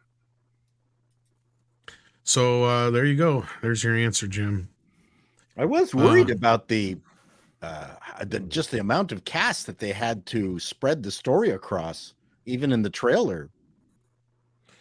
Yeah, with good reason. Says T.I. was Me Too'd, so Marvel cut ties with him. That's why he's not in this movie. Oh, wow. Was he? My mouth. Whoops. I jumped ahead there. Steven says, hail, panel, mods, and chat. Just the facts that the credited screenwriter only prior credit is that he wrote for Jimmy Kimmel's talk show explains all the criticism I have heard about this film. I'll skip the propaganda. Yeah, that's a good point. Like, not like Jimmy Kimmel's had the best of writers lately. Well, I think the funniest review I've heard so far was this one individual whose name is Randolph, who will not be named. The only thing they said was that the closing credit sequences are hilarious. They're great. Great. And I'm saying, okay, if that's the So only thing I could that's- wait for them to pop up on YouTube. Pardon me, what? I said, so I could just wait for them to pop up on YouTube instead of wasting my time on Yes, the rest of the movie. That was her praise. The closing credits were fantastic. Loved them. You gotta go see. Stay to the very end because there's food. That just sounds to me like you were glad it was over. Sebastian Skarheim, am I saying that right? Andre is like Skarheim, I imagine. Yeah, Sebastian Skarheim. Did I say it correctly then? I even gave it the right emphasis. I is I and I-E is Skarheim. E. Or is it him? Skarheim. He says Heim. He says Heim. I just So shut gotta go up, with man. that. I don't try to do any of that stuff. Slogan suggestion for next phase of the MCU. One of Andre's fellow countrymen. We will fail. Yes, we can. Basically, yeah, yes, we can. We that's was what, kings, but not anymore. Well, let's not even go there. I've got the lovely bunch of kings. I'm not the guy who took the character named Kang and casted the black dude, Andre. I'm just saying. Don't put that on me. They walked right into that one. I will say that, I especially first heard that from Yeah. game theory. We was especially hands. especially since they have so many of them who can complain amongst themselves what they used to be. So Yeah. they walked right into It's that almost one. as obvious as, like Mr. H said, putting multiple Ezra Millers in the Flash movie. So now they them is proper, no matter what you do. Listen, the Flash trailer is like Shakespeare compared to Ant-Man. You're not wrong there, probably. Pinochet's helicopter tour says Operation Touchstone was when the CIA founded British animators to funded British animators to create the 1950s Animal Farm with advice from Walt Disney, a strict anti-communist. Okay. Let's go. Walt Disney would have rolled in Oh, his yeah. grave if he saw He's this rolling, movie. He boy. would just have rolled. Well, in it. his He head's would have spinning in done that ice freezer somewhere. Put him boom. So tell me, more importantly, is Kang in this film Blueface? Yes and no. Only when he has the lights on. Yeah. Because Kang in the comics has got a blue head. Well, Well, that's a we'll mask. get into that in spoilers. Okay, good. Which we're getting Before close. we move on, though, I just want to say, everyone, if you, oh yeah, we have Mexican Iron Man in the chat here. So members Uh-oh. right now would be a good time to test out the Wow. new emoji. Uh-oh. Wow. Let's see those emojis, guys. Oh, snap. Andre's ruthless at times, bro. That's funny. So, Well, I that felt would that be, clip was perfect. Like I said, the crazy son of a bitch, he did it. Culture, I don't know how he did it, but he managed to do exactly what Andre asked. Oh, he's off Boom. now. See? Here we go. No. Here it is. You know what you could do? You could grab that joke from Family Guy of Cleveland in the bathtub every time his house explodes, and he just goes no, and then falls out. And you replace that with Mike. No. This is great. This is great. Sad part, we can't show it on screen because of the Right. StreamYards thing. Well, but, they can. They can. They can see it in the chat, Yeah. though, yes. So we've descended into a whole bunch of stream of consciousness. I think our audience wants to hear specifics of They do. They do. I want to get through some of these super chats here, but I'm assuming that for the most part, they're newer ones. So real quick, guys, shout out if there's a super chat we got to get to before we get into spoilers, if you plan on leaving before spoilers, because otherwise we're about to get into spoilers here real quick. Jason Milton is a new member. Thank you for that. And then let's see here, because Culture's leaving us. Do we have any specifically for Culture? Some hair Don't see anything specifically. recommendations. But Shum says, that's it. That's the one. Cut, print. That's what he means when he's talking about that's what he's wanted all this time. You got your wish, Shum. Hopefully it was worth all the super chats you sent. I apologize it took me so long to get Andre to get it in the emojis. So half of that's on me. Well, Mike is not apologizing for that, I assure you. No, he's mad right now. But we thank Culture again for making that possible. And with that, like I said, real quick, unless anybody says anything, which I haven't seen anybody say anything in the chat yet, I think we're going to break into some spoilers before we finish up the rest of the super chats here. Let's do that. We'll, but let's let Culture get out of here first. Later, bud. Thank you all for being here today. I'm glad you guys are appreciating the new emoji. Thank you for the inspiration, Andre and Tom and everybody else here. You guys are amazing. Check out all these wonderful gentlemen on all their associated channels. Paulie's really crushing it right now. And if you're not subscribed to Mr. Chato, please do so. He is so very close to 100K and he deserves it. And then you can unsubscribe. Well, wait till you get your little plaque. Kickstart the algorithm for you, buddy. Wait till I get the plaque, and then you can. And yeah. But on that note, I love y'all. See you later. Bye, Culture. Thanks for joining us. Take care. Bye. All right. So, ladies and gentlemen, boys and girls, You got this. You're gonna put the banner up.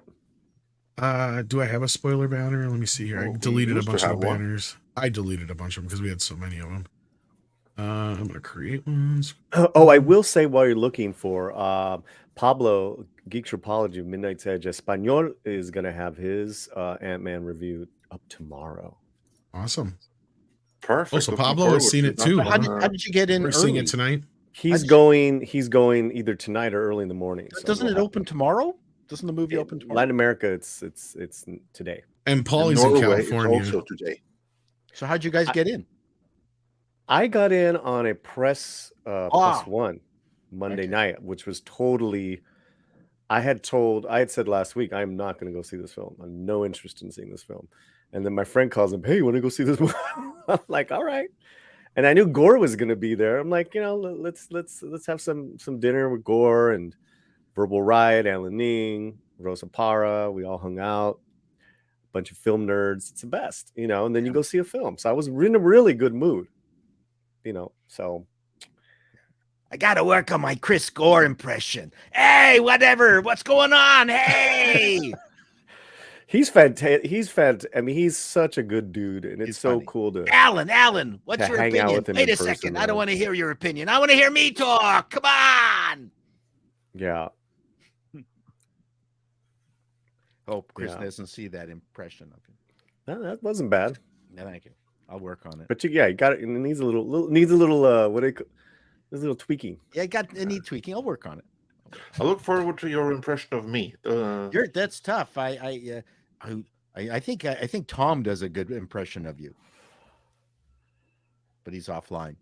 Well, it helps, first of all, that I do impressions. Second of all, that I've listened to Andre's voice more than anybody else in the world, maybe other than his wife. Possibly. And maybe even more, because like I've had to sit there and listen to him at hours on end on things. So, I can get Andre's tone. I can get his. I've got a British thing happening, but I can kind of zero in on Andre's tone. Now I just have to work on his accent. Well, he doesn't have a standard Norwegian to English accent. That's part I of just it use a German accent as a placeholder until I figure it out. Because didn't I predict that like you had learned from somebody who actually spoke more British or something like that? But I know you watched a lot of television too, so that helped. Oh yeah, He-Man was my English teacher, my first English teacher. But like, yeah, you got more of a proper English in your. I didn't speak English until I was after 5 years. Because that's why I always refer to Andre as like, is that proper English? Because he'll know better than me usually. Yeah. The only time I have to really get into Andre is like, it's like he's getting colloquialisms wrong or like certain connotations. It's like that may be grammatically correct, but the way you're saying that, people are going to think this and not that. So like, that's the only time I ever get involved. Otherwise, he's the one who knows English better than me. Just wait until I learn Spanish. So. And then if I have even more questions, I usually refer to Script Doctor. So with that, boys and girls, so the spoilerific parts of this, well, let's just break into it. I mean, is there really anything to really spoil? Let's be honest here. This is kicking off Phase 5. Is it Phase Dive, boys? I mean, it's Phase Kang. That's what it is. Yeah, it's a dive. I mean, it's definitely a step, a huge letdown. No, because the whole thing, like this is now kicking off the multiverse saga. Phase 4 was just introductions for the new Avengers. So everyone brace yourself. All the stupid people that you didn't like in Phase 4, they're your new Avengers. That's in the upcoming Avengers movies, it's going to be those people. The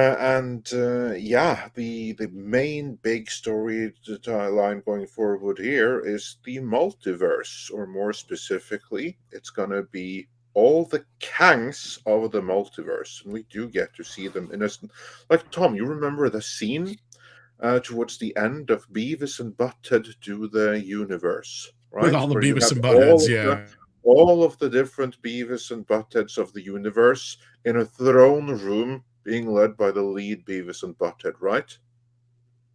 Yeah, that's the first post-credit scene, just with Kang. That was fantastic. You had an Egyptian Kang. You had that's Ramatut or whatever. Ramatut. So what Andre is saying is Beavis and Butthead still did it better. Yes. Yeah, I mean, I thought that was pretty creepy, menacing post-credit. And to answer Chato's question, there was a blue Kang in there. What's funny is they use Spider-Man to try to explain the multiverse to Beavis and Butthead, and they don't get it because they haven't seen it, so it don't matter. That's funny. Really? So there's more than one Kang? Yeah. Oh, yeah, there's countless Kangs. Countless. Oh, Paulie, you haven't seen Beavis and Butthead Do the Universe yet? The second movie? Why do you keep going to Beavis? Would you stop? Because it's fucking awesome. It's one of the best movies. You're throwing me off, bro. Because it has to do with this, because the whole multiverse thing, because they say that what is a multiverse, and they haven't you seen the new Marvel Spider-Man movie? No. Gotcha. Gotcha. That would help if you've seen it. That would help explain. I haven't seen the latest Beavis and Butthead stuff. Yeah. Anyway, sorry about that. Anyway, point being then, because Kang, he died the first time we saw him in the Loki miniseries. And the spoiler, he dies here too, but that's a different Kang because it's just a variant. And that's didn't didn't he go out like a complete weenie? Yeah, but this is what I said. I mean, Ant-Man, the least formidable, most joke of an Avenger, not only held his own against Kang, he ended up beating him towards the end. This is kind of what I mean. The only thing that Kang has going for him or for them, and then I mean that in the plural sense and not in the insanity sense, is that there's so many of them. There's like literally countless Kangs. They were all in a room there at one point. So they have like numbers going for them. And they have technology going for them because they basically have like this Doctor Who technology of traveling throughout time, space, and the multiverse. Right. But without their suit, they're nothing. I mean, like this Kang that we followed in this movie, he was just stranded dude. Well, he was in exile. Before he got his suit powered up. And right, like a Kang bang. Then he has like the god's powers of the suit, and then he's fine. He still couldn't get out of the quantum realm. So, so is it possible that every movie is going to be a different version of Kang as the enemy? Because it could all be different characters, technically. Interesting. Yes, that's the whole point. That's why it's multiple. Let's get back to the movie, right? In the movie, Kang is exiled and stranded, and Michelle Pfeiffer's character literally saves his life.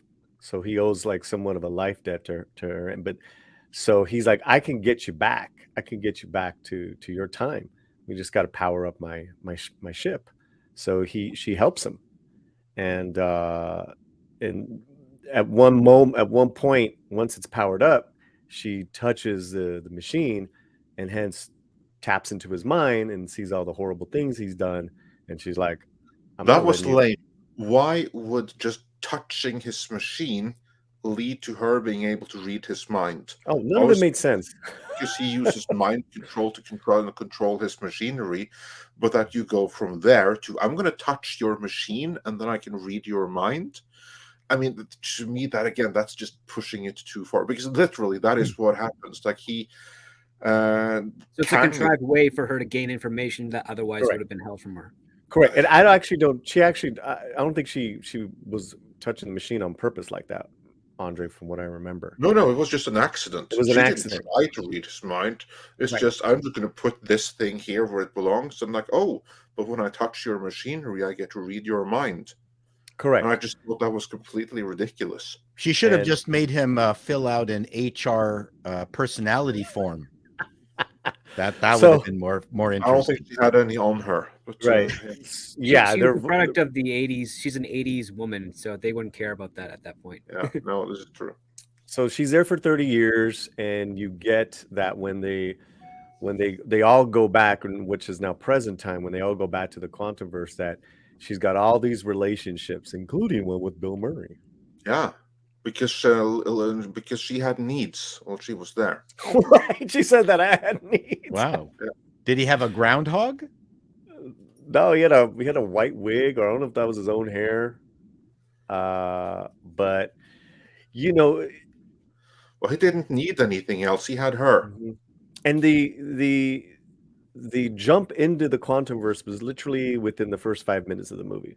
I mean, it was so fast. There was no re-engagement to get reacclimated to the characters that we know and love. It's like and especially with this new actor who's playing the daughter, it's like, let's spend some time, a little bit of father-daughter, not just him absolutely being clueless as to her and what she's doing as far as building a machine in the basement or wherever she's at, and then being jailed not once but once before. He doesn't know any of this is going on. It's because he's so busy because he wrote a book and he's talking about his life with the And Avengers. he's disrespected so much. Like, he's Yeah. basically like being treated like, oh, you're this joke and this loser, and you saved the universe once, but then you wrote a book, and now what you do? It's like, Jesus, what do you got to do to get some respect around here? Yeah, my son treats me like that. And there's like, all these, nods to time and the little man, even the, all that stuff. It's like you heard it before. And it was just nothing fresh. So they all jump into the Quantumverse by accident because she has created a device where it's I believe like an antenna or radar signal that gathers up information and sends it back. And Michelle Pfeiffer's like, wait a minute, you did what? And they all get bloop. This is what annoyed me the most, because basically, yeah, as you say that, and this is kind of like where it was worse than Tron, that they're like, hey, look, we have a surprise for you. Look what we made. And then Michelle Pfeiffer's like, shut it off right now. And then before they can, everyone is like sucked into it. So it was really stupid how they all ended up in there. But what I thought was like even worse was Michelle Pfeiffer's character, because here she has like her husband, who she cheated on in the quantum realm, but that's okay because he cheated on her as well. Well, he didn't. He only went to dinners. And they both thought that the other one was dead. So I guess that you can forgive that. But what was so ridiculous that now she's back again after 30 years and she doesn't say anything about what happened there. Maybe like this, we can never go back because there's this homicidal maniac who we can't take out of there, because if he does, it's going to destroy the universe. Maybe it would have been a good idea to share that information. You don't have to share all the details. Now you're talking about playing off the second movie. Well, this is between them. She came back in the second movie. Yeah, she came back, right? But she hasn't said anything about when she's just said, nothing happened there. I was just sitting in my alone for 30 years. That's kind of this like is what after she's the pretending happened. right. And 30 years, and then after the blip, you'd think that she would talk to her husband, confide in him, and say, "Look, we have an equal enemy in the Quantumverse." Yeah, not only that, she doesn't just have had the Thanos. Let's dismantle anything at the house so this kid or anyone else can't possibly do anything. But they actually have a laboratory and all that stuff at the house. So of course, this 15-year-old kid, just grabs and is a genius. Somehow she's a genius, and she creates this. How did she create this? Well, her granddad has been like helping her. Oh, okay. Well, that kind of makes sense, but he would not have done it had he had known. Okay. No, exactly. That's what I mean. I would think that considering that you are literally the only family on the face of this earth that is exploring the quantum realm, no one else does it. The only way that this super dangerous dude that we are told is so dangerous, who must never be released from there, the only way that that's going to happen is if your husband, no one else but your husband and your immediate family, unwittingly goes back to the quantum realm. Maybe it would be a good idea to let them know that, we really need to stop going into the quantum realm, just dismantle everything, burn all the notes, because the universe will be better for it. And here's why. And then maybe she can leave out how she cucked him with Bill Murray and probably who knows how many others. You don't have a movie, Andre. Well, not only that, like what you're describing. No, you don't have a movie that way, but you know what you have? You have a story. Still have a movie because you do that, what Andre said, but then you have the teenager still, breaks the stealing the gadgets like Lang, like her daddy, and creating this little thing. That would have been cool. Like, because, like she kind of like emulates the dad a little bit.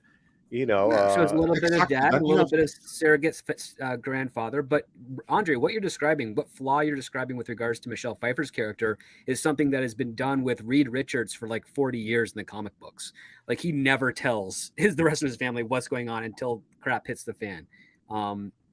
It's like he figures out how to solve Ben Grimm's rock formation, but it's like, I better keep this to myself because I don't want to risk hurting his feelings. And that's from like the Secret Wars. Well, look, that's not fair, because quite frankly, the Fantastic Four were a dreadful set of comics up until the Galactica series. Yeah, and also just because they did that in the comics, is a very bad excuse to continue doing that in the film. Oh, I To agree. apply I that agree. to a It's different just character. it's just not unfamiliar to Marvel to go that route, because most Marvel comics are more influenced by the daytime soap opera method of storytelling than they are of the pulp mystery genre style But storytelling. haven't they already done that in the films as well, where a character keeps secrets and It keeps secrets for convoluted reasons. Yeah, the thing that I would prefer better that she kept a secret because she's dealing through post-traumatic stress disorder. Like, she is shocked and trying to readjust herself and reacclimate herself there. She just can't reconcile with the things that she had to do, and she's leaking little bits of information one at a time as she's able to reorient herself back into the normal. That makes sense. The normal That realm. would have been But preferable. that would be there's creative. a little bit of that, but they're already in the verse. So that part happens while they're already inside it. It's not in the normal. Right, right, Andre. She And- kind of starts giving out information after the fact. Yeah, she basically, yeah, it's like when it's too late, then she's like, okay, now I'm going to share the information right after you needed it, and when it's already too late. But So look now at I'm what going we're to tell talking you about. how badly you screwed up. Look what we're talking about, Andre. We're not talking about Ant-Man or the Wasp. No, we're talking about someone who should know better. And We and haven't- one of we the haven't things even- that bugs me with these nuclear level gadgets and things is that they never deal with the fabrication. Who knows how to bend the metal? Who knows how to, fabricate? Yeah, but you're a tech porn nerd. Yes, I'm a tech porn nerd, and it drives me I know, nuts. but this should be full of tech porn. You're right. Yeah, and it drives me nuts where suddenly you've got this 15-year-old girl. Well, who did the fabrication? Does she know how to run a lathe? There's like, well, the suddenly all this- grandfather was supposedly involved, but you're Yeah. right, and that could go back to the first one because technically, Scott Lang was a thief. Yep. Like there was a lot of that cool stuff and the heist and get in and get out. None of that was there, bro. None of that. No science. No science. No, it was Disney. Marvel has taken everything. Again, I keep saying. And then let's be real. No It feels interest in like being the Marvel porn. universe is written by 12-year-old girls now. No offense to I'm girls, glad you said but that. I'm that's glad what you it said feels that, like. because I'm going to disagree because after the movie we got out. Was with Alan Ning and his daughter, and she's an amazing kid, and she said to us, "I'm 15 years old. I could have written a better movie than that." That's what I said. 12, not 15. Now, a 15-year-old could probably write a better movie. Right. But she's. Look, I'm saying, like, the level of shit She listening didn't to like you it and either. listening to She you and hated it. Andre talk, She like hated the writing level comes from the mentality of somebody who has about 12 years of an experience as a girl on this earth, and the only thing she's worried about is this, and this, and she's not going to think about all these other things, right? Like, I mean, I'm trying to make a joke, but it's true at the same time. The whole Marvel universe feels like this now. So It's all pink woman power shit. So you jump back into this movie, and it's like a mosaic of different terrains of the Quantumverse, different people, but it's just one after the other. There's no pause. There's no moment to breathe. And I found it all dizzying, and even though some of it was kind of cool. Zeb, the character, was cool. Could have been way more interesting. He was but, cool, yeah. Yeah. And that is I guess a tribe. Everyone's if you're not Kang and part of his army, you're part of the resistance, right? So there was all these people that Michelle Pfeiffer's character is connected to. She was part of the resistance. So she reconnects with all of them, and that's how they topple Kang. I mean, basically, that's the stupid ass story. Well, I could imagine that maybe the original script and maybe even the original cut of the movie had moments of calm in it that let you reconnect with the exciting stuff later on, because you can't have things, you can't be beaten up constantly. You get fatigued by too much stuff. And maybe, the powers that be said, no, we got to keep this thing hopping. And you just never know, because there's so many entry points to creativity. There's the script itself, there's the direction, there's the way the actors interpret the script, then it gets to the editors, and then then management takes a look at what the editors have done. So I mean, there's just a lot of places to screw this up. Oh yeah, it's a miracle to get a movie made, and it's Yes, even more of a miracle for it Yeah. to be good. Yeah, I say. I mean, I always Yeah. go back to that original Ghostbusters moment where they're in the elevator and they just had the elevator music, and it was It's just a great moment, Yeah. right? Yeah. I mean, that is something that I can't see any Marvel management. But that's what it should be full of. You're right, Paul. And that's where the humor could come out of this stuff, right? Well, No. and that there's was not just humor, but the point that you got. I mean, I'm agreeing with you, Tom. I mean, I'm just yeah. I'm just But I mean, traumatized not by only this can you stupid-ass movie. explain what this stuff does, but that's what the first movie has that this in the second film doesn't have. It sounds like the first movie you have situations where, like, there is a little bit of tech porn.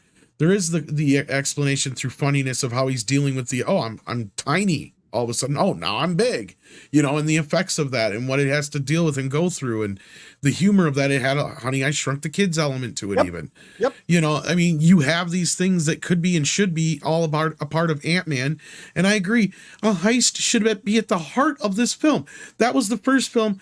Sure, we don't always want to do the same thing in every movie, but there's certain gimmicks that make certain people who they are. And Scott Lang, let's face it, as we've pointed out, Hank Pym is the brains of this whole operation. Scott, all he was good at was stealing shit, right? Like, that was his thing he was good at. So why can't you use that in this universe? There's ways you can use that that are so interesting. We've seen it done before. You can do it again. We've seen it done with those two characters. Steal Kang's suit while he's still wearing it. There's a heist movie. How do you pull that off? How do you steal a guy's suit while still wearing it? Thank you. Anything you guys think of right now, anything is going to be better than what I saw. And we haven't talked about the moments of humor, right? So MODOK is a complete disaster. Yeah. Just crap. He was Does a it look really, like he's MODOK? really interesting. I'm sorry. Does it look like MODOK? No. Yes and Not no. in the face. Not in the face. I would say there's two answers to that, because you have MODOK with the face mask and without the face mask. And MODOK with the face mask, and the face mask kind of like annoyed me because I want to see his face, but I will say this, the face mask looks like MODOK of the comic. Like, the body is right, like the general design is right. When the face mask is on, and even like the mouth and eyes on the face mask look like MODOK in the comics. This is the problem with modern. Yeah, but then the mask comes up, and then you have the distorted face of Corey Stoll, who has the completely wrong face, right? And it looks ridiculous. And then he opens his mouth, and that's not MODOK. That's an enforcer, and a stupid one. It's just the most stupid henchman in the room. That's what MODOK is now. He's a insecure henchman, enforcer. Who wants to be an Avenger? Those are the best kind to hire. Then they make fun of his little arms, like, and then there's an ongoing joke. Every person that knew Darren, Yellow Jacket, every time they run into MODOK, Darren, they say, "Is that Darren? Darren? Darren?" And that got old. Jesus really Christ! What are we watching here?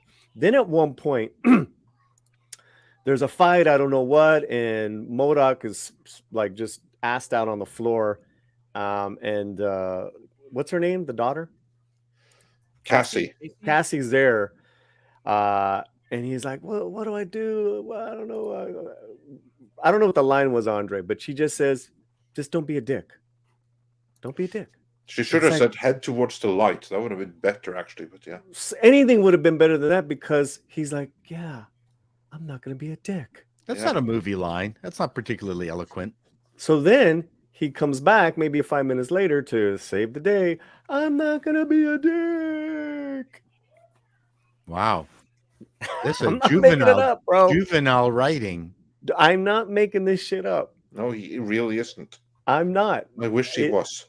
I'm like, as a 15-year-old saying that, and this is a Marvel film.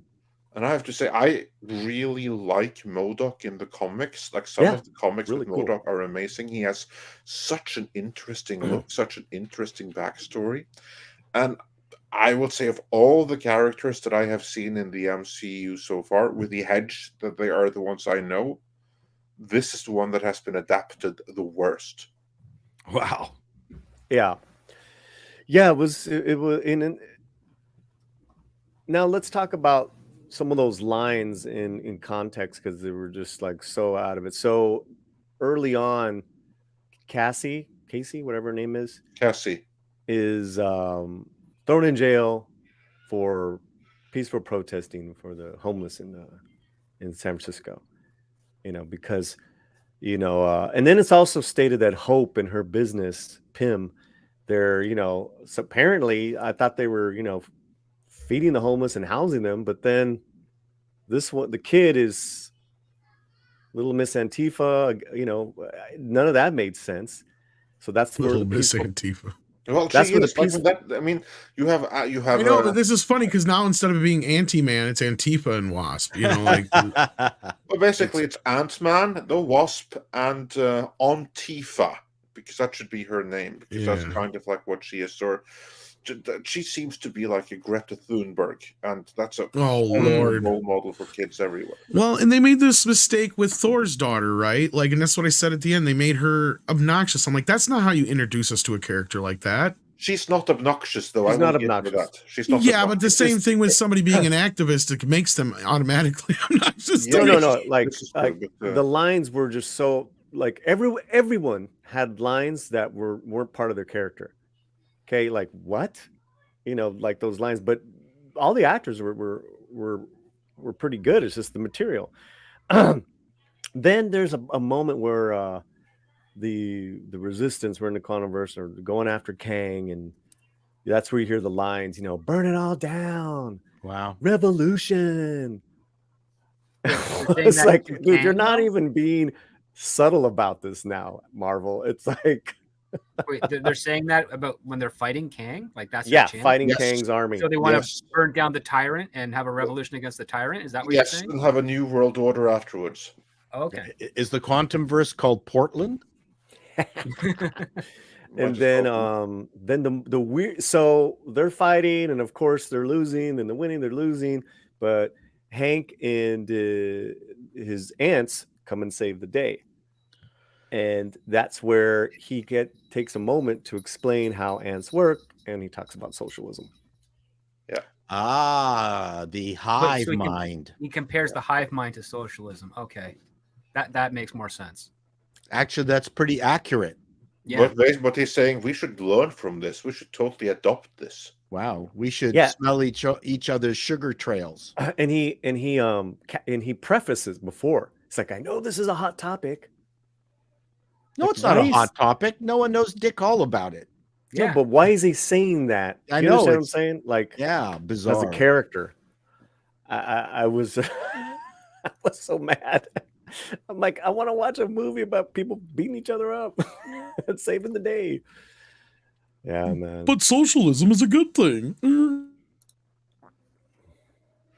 Yeah, but or it works. Is that what he said? It works. That was the term. I think it was. Well, that is the premise of the movie. The premise of the movie and the subtext of the movie is basically just that. Right now we are being run by evil capitalist overlords. They must be overthrown, burned to the ground, and then we should learn from the ants and install socialism. That is the subtext of the movie. That is the message. I don't argue that. I don't argue that at all. At all. What could have been very interesting, you could see it there, was totally written out with all these reshoots, man. So it really didn't have the subtlety of Costa Garva's M. There was nothing subtle about this movie. Everything was straight in your face. And so many like stupid things, and even Deus Ex Machinas. Like, for instance, Cassie Lang, the little Antifa girl, the daughter, she's in the quantum realm, and I'm like thinking it would be really practical if she had a suit. And we are basically, the setup is she doesn't have a suit. until midway through the movie when she suddenly needs one. It's like, oh yeah, I just remembered my granddad. He made me a suit. Here it is. Now I have a suit too. And of course, Just Scott out of the Lang, blue, when the who's script needs it. right, Scott Lang, who's totally, cucked by then, is like, why do you have a suit? Yeah, and yeah, there's nothing to defend because this is completely idiotic. It's just not entertaining. So when it's not entertaining, those things come out more, just like with Wakanda. Not entertaining, all the inaccuracies, all the garbage comes out more. I have to say, I prefer this to Wakanda, though, a million times over. The two are not in the same league at all, if you ask me, because Wakanda Forever was so bad, it was infuriating. This is just frustrating. Andre, I was infuriated with both. So I like we're gonna argue over, Well, I'll say this then, like, Mexicans and Latin Americans were treated pretty horribly in Wakanda Forever. It was like when Pablo pointed out the full depravity of the subtext to me, I was in shock, and I was, as a human being, appalled by how Latinos and anyone basically who has Spanish as their native tongue or who hails from Latin blood in any way were treated in that movie. Mm-hmm. Like, basically, you guys, you were blue in it. I mean, at the very least, in this movie, you just didn't exist. Right. No, not that we didn't exist. We were actually erased. We were actually erased from the story. You were had erased one of the better from characters. The story. They were blue people. And the character that needed to be there was... Right. Yeah, fucking array, and that's Hollywood, man. That's Hollywood. Right. You have to ask, tell me, like, what's better, being erased and not acknowledged, or being portrayed as an illegal immigrant who comes through the river with a back who's moist from the water and that needs to be dried off. Which is worse? I would imagine that it's better not to be acknowledged at all and to be erased than to be portrayed as explicitly a villain. Oh, I mean, those are the two choices I have. Come on. It's Marvel, yeah. Jesus these are your Christ. choices. There's nothing else. What a shitty scenario. I refuse the scenario. You know what's sad is they actually legitimately gave more of a shit and did a better job in the 1960s with some of this stuff. I was just watching the making of the Magnificent Seven the other day, and they talked about how since there was a lot of, the Mexican village, you have Americans coming in to help Mexicans, the Mexican government was refusing to let them shoot there because of that. So like, all right, fine, you give us a couple of guys to come in, guys and gals to come in and tell us how to do this right, and they did. This was 1960. Well, I'll give you that. I'll go back even further. I saw a 1952 film called The Ring with there you go. You're farther back. It was her fourth film, and I totally just discovered it by accident. And Jack Elm is in it, a little bit role. It is about a Chicano kid who becomes a boxing champ. It's a fantastic film, a very low budget. I was in shock, and also too the language. I'm like, everyone was dead on, and the shit they were talking about, and it was entertaining. It's black and white guys. I was just like, wow, they wouldn't even know how to make this film. So I guess going back to I guess being erased, because then at least independently we can just go do our own films. I think the big thing is just how clumsily they're trying to handle politics, and I got Costa Gavras's film wrong. It's Z, not M. I kind of went sideways on it. But even Missing, I mean, you could disagree with the politics, his politics. It's very left, but they were also dealing with dictators. But if you want gripping, politically charged films, Costa Gavras really delivered the goods. And then you compare it to these amateurs like who did Ant-Man, thinking that they're doing something interesting by just throwing these little crumbs at people and making you think that it's impressive and intellectually strong. There's just no comparison. Go watch Missing. Did you see Babylon yet? I have not. Okay. So yeah, I just think this is a Disney is the worst at this right now. You know, like you said, with the, you know, just handling political and social issues, but then also handling mishandling culture, especially ones that are so close to us and that are American, if anything. Which which was my biggest problem with that National Treasure was that you didn't make her American. She could be American and be Latino at the same time. Which is a great dynamic, very different to, she's a foreigner, she's an illegal. Why the fuck they always got to be that? Why can't there be an American who's got a different take on history, or just tunneling back and discovering shit? Because that's what 40 to 50 million of Americans are of Mexican descent. They don't know how to do that nowadays. So anyways, I know we're going way off topic. I wasn't. No, but it's one of the glaring issues that Disney, above most of them, have. They claim to be the most virtuous. They claim they're going to continue down this road. They claim to be the ones who are going to, that we're the problem because we're having issues with what they're doing. When they're claiming to be on the right side of history, when they have no idea what they're doing, and they're using people basically to virtue signal and sell their movies that are subpar garbage. Right? Let's be real. That's what it really boils down to. And we all know why Namor was in fucking Black Panther. It had nothing to do with getting Namor into the Marvel Universe. It had to do that you could put a Mexican into a fucking movie full of black people, and they know that's another audience that you could combine, right? You were just saying, Paulie, because as we pointed out time and time again, the second largest audience in America is Mexican Americans, right? So they're not catered to. So they were trying to do that, but they were doing it in a pandering way. And how did that work out for them? They made less than $1 billion at the box office on a movie that should have been a shoo-in to make $1 billion at the box office. And you still have all the Namor toys not being sold at Target and Walmart. Yeah, and who would want to buy that?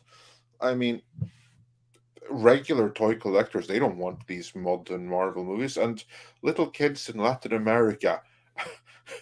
Are they going to buy Namor after having seen the movie? Yay, I want to be the blue Mexican that comes into the country illegally. Well, again, I people are more connected to the Luis character. Yeah, I know. I mean, but that's across the board, because he's just a straight up awesome character. Everyone loves Luis. Right, but my thing is, Michael Peña's take was very Chicano. It was like on point. It was hilarious. Cadence, banter, and then the world that he had, because he also got to see his girlfriend and his cousins and his buddies. I was like, oh man, that's it. You'd think he knew what he was doing. Michael Peña? Yeah. Oh yeah. That's a joke. Chicago boy. Yeah, he knows those. Well, what's funny is those communities very well. Mm-hmm. They're saying that he wasn't in this movie because he was canceled, but yet Bill Murray didn't get cut out, and they're trying to cancel him right now. Michael Peña was not canceled. Yeah. Well, then no, why Michael did Peña they say is working? Oh, that's why he's not in the movie. So then, what the hell did they not have him in? Is just because of that? Okay. Gotcha. I Somebody said it in the chat earlier. That's why I was like, "What the hell's going on?" No, they were talking about T.I. Oh, T.I. That's right. Never mind. My bad. Yeah. Yeah, if you want to see great Michael Peña work, check him out in Narcos Mexico. He plays Kiki Camareno, and then he's going to be in a new film. That was my fault. I forgot. I got it mixed up again. A new biofilm, new drama where he plays the historical character. He was a farm worker, and he became an astronaut for NASA. True story. And I love those stories. I love those American stories. I love it when you can tell somebody's behind in the chat. How dare you? No Luis, no peace. I love that. Hell yeah. Paulie, Marksman wants to know, what did you think of Pena in Fury? Let me tell you, I absolutely loved his character in Fury. He's good in David, everything I've seen him in. David Ayer. Always What good. Marx is tapping on is David Ayer, and David Ayer knows how to intertwine different Americans from different places, right? Fury, tax collector. Ayer grew up in the hood. He grew up in South Central. He works with a lot of Latinos and a theater group they have together. He knows how to write for them, and yet he got a lot of shit because he was a white man who did a film about Latino crime, drug lords. The Tax Collector. Incredible film. I loved it. A lot of fun. But some people just have a hang up. About stereotypes. It's like, well, everyone's a stereotype in films. It just depends. And if you make a one-dimensional script doctor, then you have argument, right? Or Paul or Chato. Well, I mean, writing also involves shorthand, where you're trying to get the audience up to speed really, really quickly. And sometimes you use stereotypes, to do that. Look at Tom Cruise's agent character in who everybody loved, Tropic Thunder. Yeah, Tropic Thunder. I mean, everybody wanted that character back. No one was offended by it, but these characters exist. I know that they exist. I think part of the problem is you just don't want to have that one stereotype for everybody all the time. That's what the Wocosos will tell you, who are the Latino gatekeepers working in Hollywood, is that they're so tired of those tropes. Well, what are you writing then? What they're giving out is kind of just for a narrow niche of a not even of a for the Latino community, but for Hollywood, that narrow niche, and those shows get canceled. Well, newsflash. Well, I love the sitcom that you pointed me to. Can't remember the. Oh yeah, the Gordita Chronicles. Gordita, that was really well done. Fantastic. Holy smokes! Looked good, acted well. They got screwed. The kids were great. That was a Zaslav screw. Was it? Okay. Yeah. I got and it was done on the cheap. So you can't say it was costly. It was a hit. You had it. I thought it was one of the best sitcoms I'd seen. It was an original characters. Yep. It had a strong male. It was all equal. But it got the Zaslav cut. Unfortunately, I couldn't figure that one out. But and you had such a wide variety of characters. That woman that came into the family's house, and she was just too high and might not. I mean, she was the one who was judging. Anyway, I won't get into it. This is just it had some really good people in it, good characters. And this is how ruthless Hollywood is, guys. So that's just the beast. There's so many heads to it. That the show got canceled and then they took it off HBO Max, so you can't even watch it now. I wonder why. Because you don't have to pay them. You don't got to pay nobody. Oh, okay. That's Zaslav cutting, slashing and cutting. Well, there's that, and then the other side of this is Zaslav, and he's kind of hinted at, and this is what a lot of the studios are going to do across the board, even Disney with the Fox stuff and other things. They're going to just start licensing it out to other people. So you'll probably see it pop up somewhere else, like Netflix or something like that. I'm not even kidding. Yeah. I'm sorry, and it's David Ayer. Possible. Yeah, and going back to David Ayer, and he also did End of Watch with Michael Pena. And yes, in the chat, very underrated performance. That's the thing is that so when you're dealing with race and culture and superhero movies, and then you're dealing in Wocosos are doing it, you get Namor, you get America Chavez, you get these goofballs, and you get rid of Luis. That's so endearing, so original and authentic. That's a cousin. That's a cousin, man. I could use less Aquafina. Oh, Well, you didn't she like her? luckily wasn't in this one, but you'll be seeing her in future Avengers movies because Oh, she's an great. Avenger now, which Ugh. is what MODOK wanted to be, which was also freaking Oh my God! ridiculous. I'm gonna die an Avenger, and they all look around. This is in the film. He's He's a dying. bad guy. He's he's dying, dying. and he thinks he's an Avenger now. Right. And everyone kind of looks like uncomfortable. And then who was it that says, "Yeah, you're an Avenger"? Was it Scott?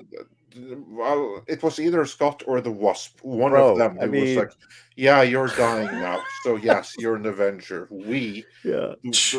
can make you an Avenger just so you'll feel good as you're dying." Well, I And got then, of course, he had his heart beeps like on the monitor there, so we could all see that. Yeah, this was it. I was like, I gotta go. So if this All right, is the bro. worst of the 3 Ant-Man movies, I'm not gonna watch it. well, I'd would- wait for it to come on video. Yeah, it Okay. sounds like. I don't even remember, like, other than the post-credit scene, I don't even remember Ant-Man and the Wasp. This might have been better than that, but if it was, then not by a lot. Yeah. I thank think you're you, being Paul, for really being here. kind, Andre. We Yeah, appreciate it. Check out Call Me Chato. That's the channel. And do you have any videos coming up or anything you want to plug real quick before you go? No, nothing. I think I've got a sketch coming up. I came up with it this morning, so I'm going to. Well, you write are it up. sketchy. We have so- to read the super chat from Miguel Farah before he goes. Oh, did we miss one? I thought I. Ooh. Okay. Well, it may not be for him, but we have to. This is the only one I see here. Yeah. A civil war of opposing Kang factions. Yeah, well, that's kind of what we're getting in the MCU, isn't it? So, Chato, feel free to steal that one. Yes, That's what he says. Steal my idea. It right there. doesn't sound that funny. It also does not appear interesting. What movie. And they still haven't addressed that there's a planet or there's a dude sticking out of planet Earth right now, with reference to the end of the Eternals. That's also something that just. I am enjoying watching The Recruit so far. I'd just like to say that on I think it's Netflix. Yeah. That seems to be a very well done show. And they're Okay. telling you, Chato, to wear your zoot suit. I don't have one. And none of my old You need suits to fit get me one. anyway. And you can write it off on your taxes. Yeah, I should Just buy right a, on the show. well, I can always pay for it with my YouTube lucre. And then you can write it off later. That's right. All right. Well, Anyway. thank you so much for being Oh here, Paul. no, We appreciate thank it. you brother. everyone. This was great, and listening great to day. Paulie and Andre was wonderful. Bye, script. Bye, Paulie. Well, Take care. we got that movie suddenly to like. Yeah, I just inspired you to rant for another movie. So No, yeah. it's okay. It's Oh, fun. so then, Paul, you have 2 movies that you need to watch, so we can talk about them. Yes, and I have to. That taxidermia looks creepy as fuck. So Whoa, really? oh wow. I just saw Knock on the Cabin last night. With the guy M. from Night Guardians Shyamalan. of the Galaxy. M. Night Were they all Shyamalan. Were they all dead people? No, I actually really liked it. Ah, Okay, good. here you go. Okay, bye everyone. Take care. Right, take care. Yeah, I'm glad to hear that you like that. I've been hearing good things. I don't like, I mean, of course we have fun making fun of Shamalama Ding Dong, but Correct. to be honest, his type of movies are a type of movie that we kind of need. They are those Twilight Zone-y, Hitchcockian type of movies that only a few people have ever been real good at making, hence the word Hitchcockian and Twilight Zone-y, because it's kind of the best examples of it. But yeah, we don't get a lot of those anymore, at least good ones anyhow, for my opinion. Yeah, it's a movie that's character driven, like and it's not crazy effects and everything, and Yeah. it's a great. There's a twist to it that I really enjoyed, and so did Romy. That's that's Romy's type of romantic film to see on Valentine. Women in horror movies, man. Oh man, don't get tired, script. I know. I was really surprised about how good Bautista was. I was actually shocked, and the whole cast. You had Rupert Grint. What's his name? Is that his name?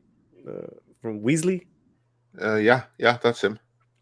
And then the little Asian girl, fantastic. So I recommend. I might do a review. I'm thinking about it. Well, let's get into see some of these super chats. Marksman 117B says we speak American in this tank. Okay, yeah, says Pena is great. Yeah, that's another line from that's Brad Pitt's line. Fury. We speak American in this tank. I love that. And then we've got Rod Thunderheart here who says, "Hail Midnight Edge in the morning. Awesome. Glad the member stream is on the weekend. Tom Andre cracked See Through Love yet? Have not yet. Unfortunately, I haven't had the time yet, but it is nearby. It's right over there. It's nearby, but I need a vacation. Tell me about it. To read it. We don't get vacations, Andre. Wasn't intended, but realized was the opening to my story. I promise it's only the start of an awesome stuff. All right. Well, hopefully you. I heard you said something about some working on some stuff with that. Glad to hear it. Martin Allen says, anyone know about Amazon and Bradley Cooper of Hyperion? Or Amazon? I have no idea what AMZN is. Otherwise. That's Amazon, yeah. That's what I was Bradley thinking. Cooper is trying to attach himself to the Hyperion sci-fi series? Okay. That's news to me. This is news to me. I'm not familiar with it. Sorry.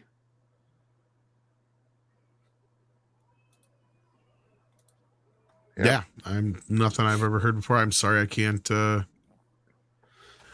expand on that anymore.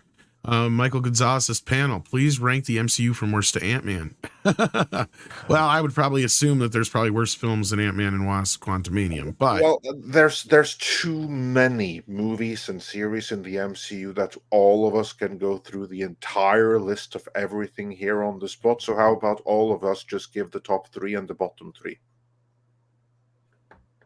Okay.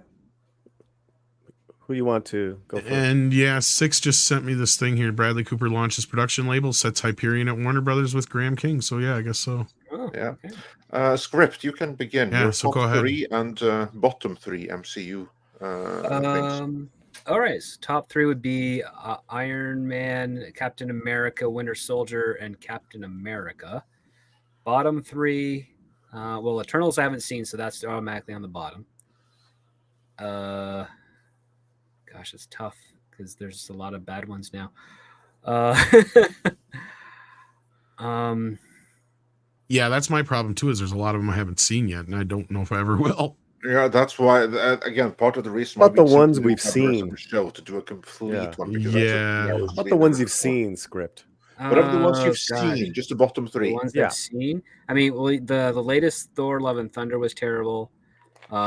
Black Widow was really bad. Shang-Chi was really bad. Those would be the lowest ones. Because I haven't actually finished seeing Wakanda Forever, so that I can't really attest to that. But I suspect that's pretty bad too. Paulie, how about you or Tom? Tom, go ahead, Paulie. Go ahead, Paulie. Top 3 Marvel. Well, Iron Man. And MCU. Okay, yeah, got it. No Spider-Man. Homecoming, Far From Home, and Homecoming. I'm not counting for it. These purposes. I'm not counting it. I mean, because that would be like top 3. Well, put it there then, because again, they're MCU. Oh, we are counting it then? Yeah, they're MCU. Yeah, they're MCU. Oh, okay. They're just co-financed by Sony, so yeah, they're delivered by Feige and Company. Yeah. Iron Man, Winter Soldier. I really like Civil War. Nothing wrong with that. That's it. I'm gonna go with that. I mean, there's a lot of other good ones. You know, Thor and Spider-Man. Okay, I'm fine with the bottom worst 3. Worst 3 that I've seen. This one, The Eternals, and Doctor Strange 2. All right, Tom. My tops. I know everybody's gonna laugh, but probably Guardians 1 and 2, and the original Captain America. Bottoms. Oh, geez. Captain Marvel was horrible. And I count that worse so because that's in the height of their their best. So it's like if they're doing that in that era, that to me is really bad. I've seen enough of the Eternals to put that at the bottom. I haven't seen the whole movie. And Thor: Love and Thunder. That was a bad fucking movie. Like, just bad. Like, it made even like Iron Man 2 and some of the other lesser Marvel films look really good in comparison, and Thor 2 for that matter. And I guess if I had to add one to the top, just because I had two Guardians at the top, Ragnarok is another guilty pleasure, I have to say. So just to show you the difference between I hate Love and Thunder, but I actually love Ragnarok. So Andre? I'm going to go with number 1, Guardians of the Galaxy, the first one. Number 2, Avengers Infinity War. Number 3, Captain America Winter Soldier. Those are my top 3 MCU movies. The bottom, if we ignore the Disney Plus series, then the absolute worst ones would be Captain Marvel, Wakanda Forever, and The Eternals. If we were to include the TV series, She-Hulk would be at the rock bottom. So many bad All of the series sucked, in my opinion. The only one I liked remotely was Hawkeye, and that took a dumper at the end. No, I hate it. Yeah, the ending was horrible. I like Miss Marvel. It was entertaining. I haven't seen that one. So but again, that's actually the consistency with all of the Marvel shows, so that their endings are terrible. Right. Pretty much. Most of their, like, sometimes they'll have one moment of brilliance and then completely drop the ball for the rest of the entire series. Pretty much. Yeah, it's very ignorantly written. Yeah, I haven't watched them all, but from my experience, either about halfway through, like WandaVision, they go off the rails, or they're just junk from the start, like She-Hulk. But then you have the rare one like Hawkeye. So I imagine, I don't know, maybe some of the other ones are like this that I haven't watched, like Marvels. I know you guys have said good things about that. Like, I enjoyed Hawkeye right up until that final fucking episode. Because I don't know, you guys, we were reviewing it here and there. We were talking about it. I remember I was the only one who was really kind of digging most of it. I was like going like, look, we're seeing a lot of violence and blood. That's good news for Blade, you know. And then the end of the episodes, it was just like it turned into a shit show like we've been seeing. So yeah, I agree. But moving on, we have Rod Thunderheart again, and Paulie just stepped away, so I'll come back to that one. Trenchman says, Andre, sorry, did you like my sunglasses, Snake? You're supposed to say that. Oh, I'm supposed to say it. Oh, okay. Did you like my sunglasses, Snake? He's a big I have no idea how that's supposed to be said. Trenchman like clipping these recordings to make some sort of trailer? Probably. I wonder. Because that's cool. I think he's going to work on something with, looks like, or sounds like with, or he's feeding your voice into an algorithm for deepfake. Next thing you know, we're all in a Metal Gear Solid fan movie. I'm cool with that.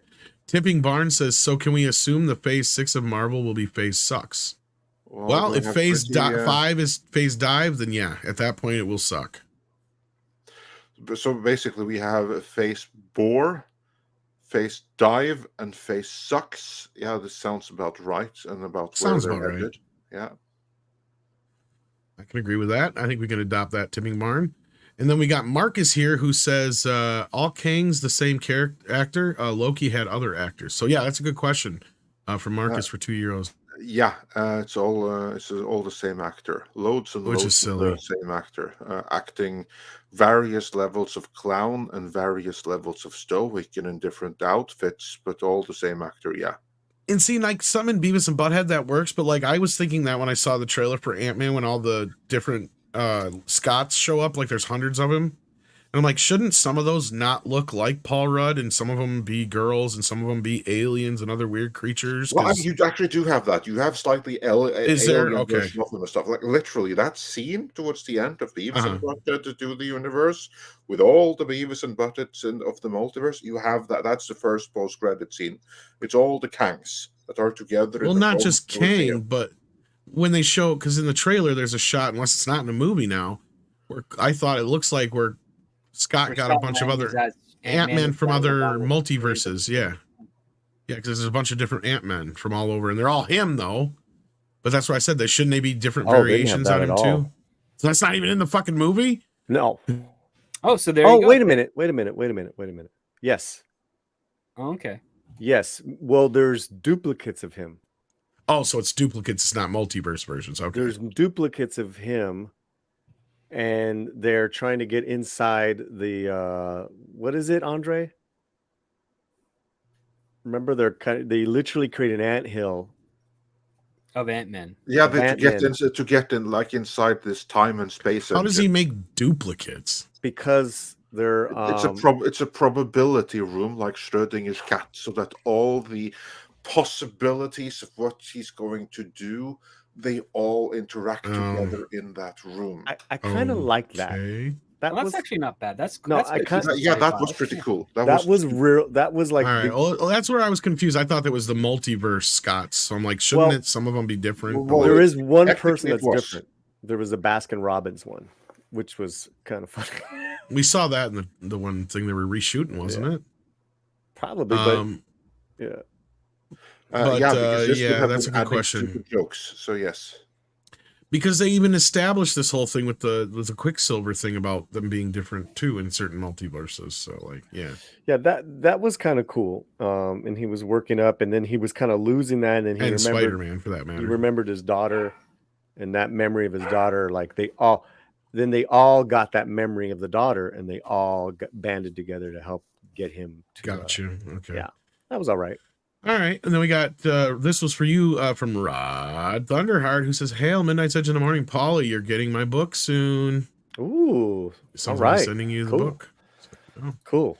Thank you, and the sir. Master, Thank you. Yeah, Master Clockwork, and I'll share the link again for the people in the chat for the book. But Master Clockwork says, so we have a Citadel of Kangs. Does each one have their own version of Morty? Burp, like Rick and Morty. Probably. Yeah, thanks. I was hoping you guys would expand on that just a little bit more because I was trying to get Rod's link here for his book. Well, what was the question? Do we have a Citadel of Kangs? Does each have their he own said version probably. of Morty? So, yeah. That only in the post credit, which was so short, right? In the film, it's just him, and he's created an army. Did they ever establish how he did that? Nope. The magic of his suit. That's so Suit stupid. magic. That's Yeah. so bad. This movie's so bad. Then we got Jesus Davila here, who I'm assuming sends us a thumbs up. Let me double check though. I'm pretty sure it is. It is. So hit that thumbs up if you haven't already. Thank you so much, Jesus. And then we got Mecha J, who says, I kind of feel bad for the VFX artists who had to make that overloaded CG movie. Well, that's all these Marvel movies anymore, and that's what they're starting to gripe about. We covered this not too long ago on, I think, both the Morning Show and Mead and a few other places where they were talking about like a lot of these artists are like, it's not worth having Marvel on my resume anymore to do the work they expect us to do for nothing, because they're overworking all these artists. And you know, half of it's the companies that are taking these bids to do these jobs so cheaply, or the promises they're making. But the other side of it is this is something we keep hearing, is that they change shit at the last minute. Shit, we reported on the whole thing, and Paulie and Andre are talking a little bit about it earlier too with the reshoots. We're at the very last minute for this movie, literally weeks ago, not months, weeks ago, they were shooting for this movie again. Yeah, and this movie was completely filled to the brim with CGI and literally every scene. But I will also say that again, I almost fell asleep during the most climactic fight scenes when there was most CGI on screen. It was so much that I just tuned out, because it was what I like to call CGI shitfest or shitstorm. Because it's just a ton of CGI things crashing together on screen. And that drives me nuts. Yeah, and I know that it's so much work making those scenes, and it's so pointless because, again, you just completely tune out, or I at least completely tune out, and I almost fell asleep. And that is what they would have worked the most on. Well, it's like sensory overload, right? Yeah. It's just too much to take in. You lose the simplicity of certain things, and I don't mean in like, you know, oh, we should make this or that kind of a smaller movie necessarily. Like, yeah, you can do these big things, but you got to concentrate on certain things. You need to be able to make sure your audience is engaged and knows what the fuck they're looking at. And this was kind of a discussion we were having yesterday on Mr. H's stream about this, about how the first movie worked because it was that Honey, I Shrunk the Kids kind of movie, right? A lot of what he was doing was in our world. We had a sense of scale, not just in physical sense of scale, but a sense of scale and just the reality of it all. Once you get to Quantumanium stuff and the quantum realm and stuff like that in part 2, you might as well be in fucking space. It's the same thing. You have no sense of scale there. You have no sense of time. You have no sense of, you know, what anything is. It's all looks the same. It all looks like a pink and purple starry mess, right? And it's a bunch of rocks and other weird shit. It looks just like space. It doesn't differentiate itself from anything else. So that's no different to me than the CGI, you know, explosive fests. It was one thing to get to see, and I know I'm all over the place here, but I'm trying to make my point here. This is the basic point. It was one thing to get to see a whole bunch of, you know, troops on screen during the Lord of the Rings for 1 or 2 shots or whatever it was for that sequence. That's one thing, but to do that for everything all the time, that's too much, right? That's constantly what we're getting, is bombarded with that kind of shit. And it's okay to use it once in a while for something extravagant to show us a grand shot like that. Like the shot in Endgame, right? When we saw all of the Marvel universe coming through those portals. That's the time you use something like that. You don't need it in every movie, every fucking time. This should be a smaller picture, is the real big thing. It doesn't need to be all this quantum realm shit all the time. I did appreciate that the whole movie was in the quantum realm, but still at the same time, during the fight scenes, it was too much. And also, I will say that the quantum realm was like really visually uninteresting really quickly.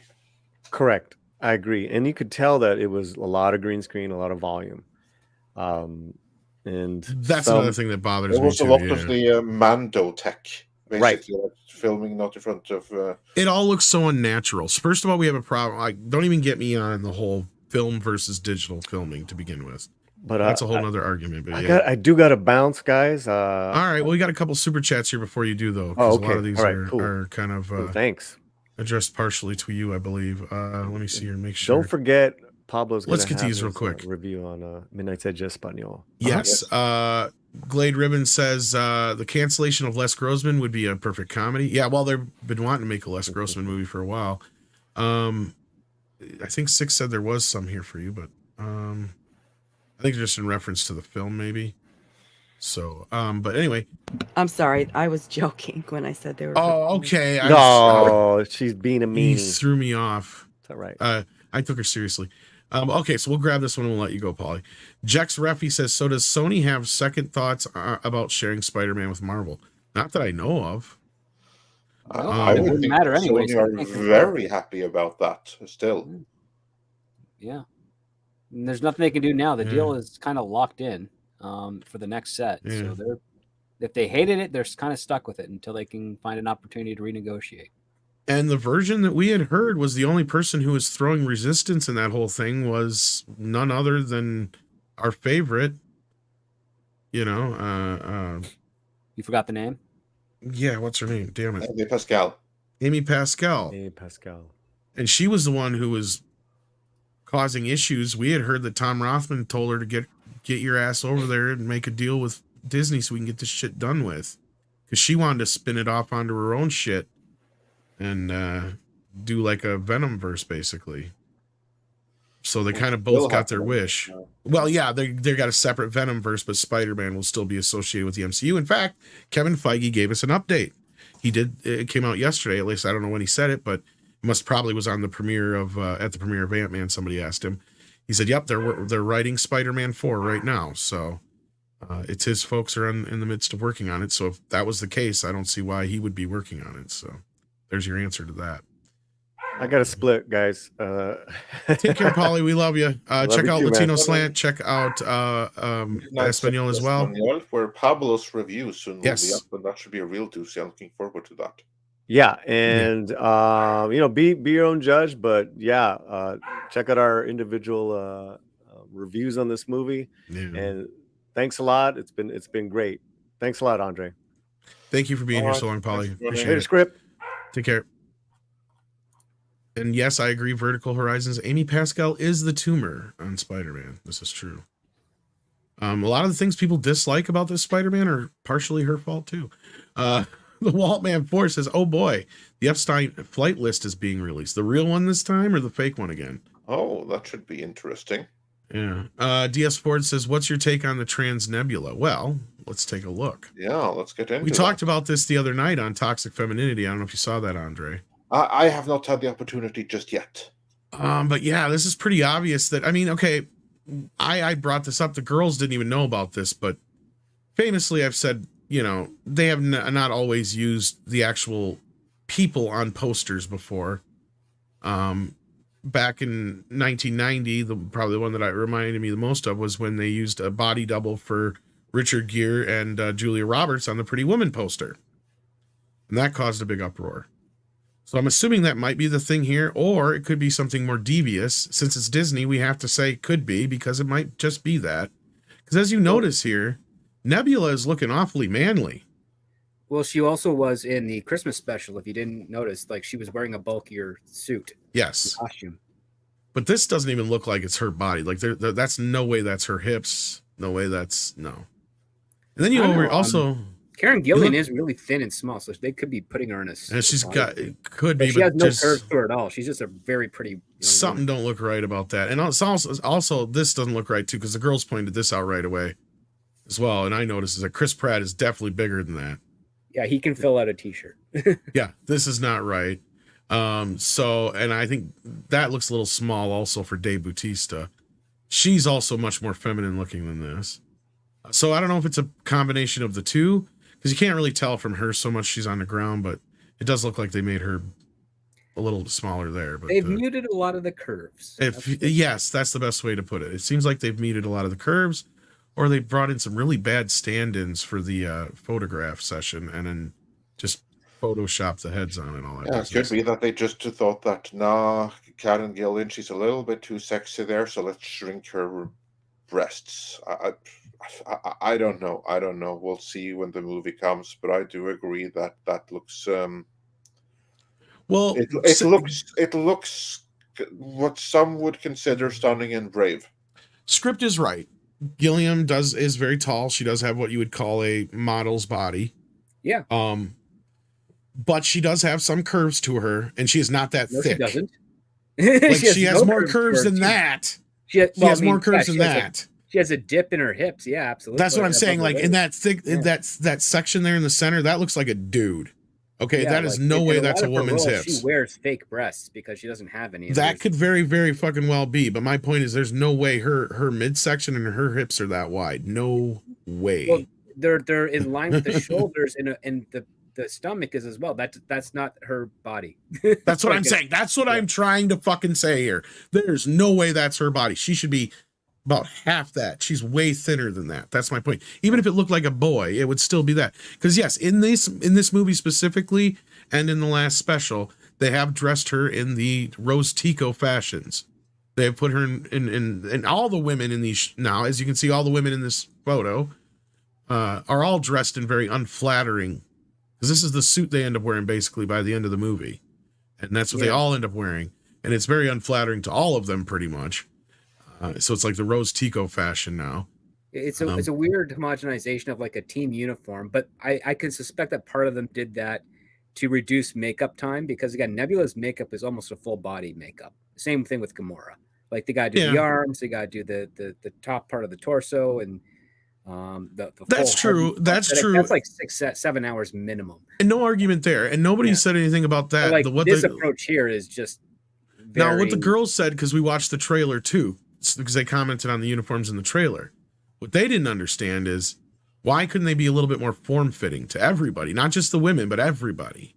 Yeah. Like, because that's the thing is normally in these movies, they'll have uniforms, but they're a movie. We expect them to look a little bit better than that. So they're like, that looks like frumpy dumpy shit. And this is what Disney's kind of turned into, though, like the Marvel universe. It's been frumpy dumpy shit. So with that, that's the problem. What do you guys think? Andre, you've been quiet. I hope the movie will be okay, but I just have to admit that I'm even less excited for this movie now after James Gunn announced that his Batman is going to bring in Wesley Crusher. and he's also bringing in Tom King. I mean, that was a torpedo in the bow for my confidence in James Gunn. The only thing I can say to that, Andre, is look, I know exactly where you're coming from, but I've also listened to James Gunn spout some ungodly, weird, stupid shit on Twitter and other places, but yet it doesn't reflect in his movies. And it's obviously a show from what you said. Yeah, I hope that this is going to be good, but I'm more and more anxious about this movie, and not in a good way. And again, I'm not trying to be like, oh, it's going to be great or anything like that. But I mean, I'm confident with Gunn until I see a movie that is bad, and I'll even give him more mulligans than I did Waititi. Because Waititi didn't deserve that many mulligans from me. So. Yeah. But yeah, no, like that poster does not fill me with confidence in the slightest. I mean, it's ugly. He did not design that poster. I get that. That's the Disney marketing department, and we know that they are a bunch of incompetent nincompoops, obviously, because they haven't made a decent poster in what? Last one would have been honestly, Thor Ragnarok, I think. And even that, I mean, Thor Ragnarok would be one of the only ones that because that's the thing I will say. Here's the problem with Marvel in general. And this goes all the way back to the original Iron Man, which I did have that poster. Yeah, I've got that poster too. I'll be honest with you. 90% of the Marvel posters do not work as posters. They're not good hang-up posters. They're not the kind of thing you want in your fucking wall at all.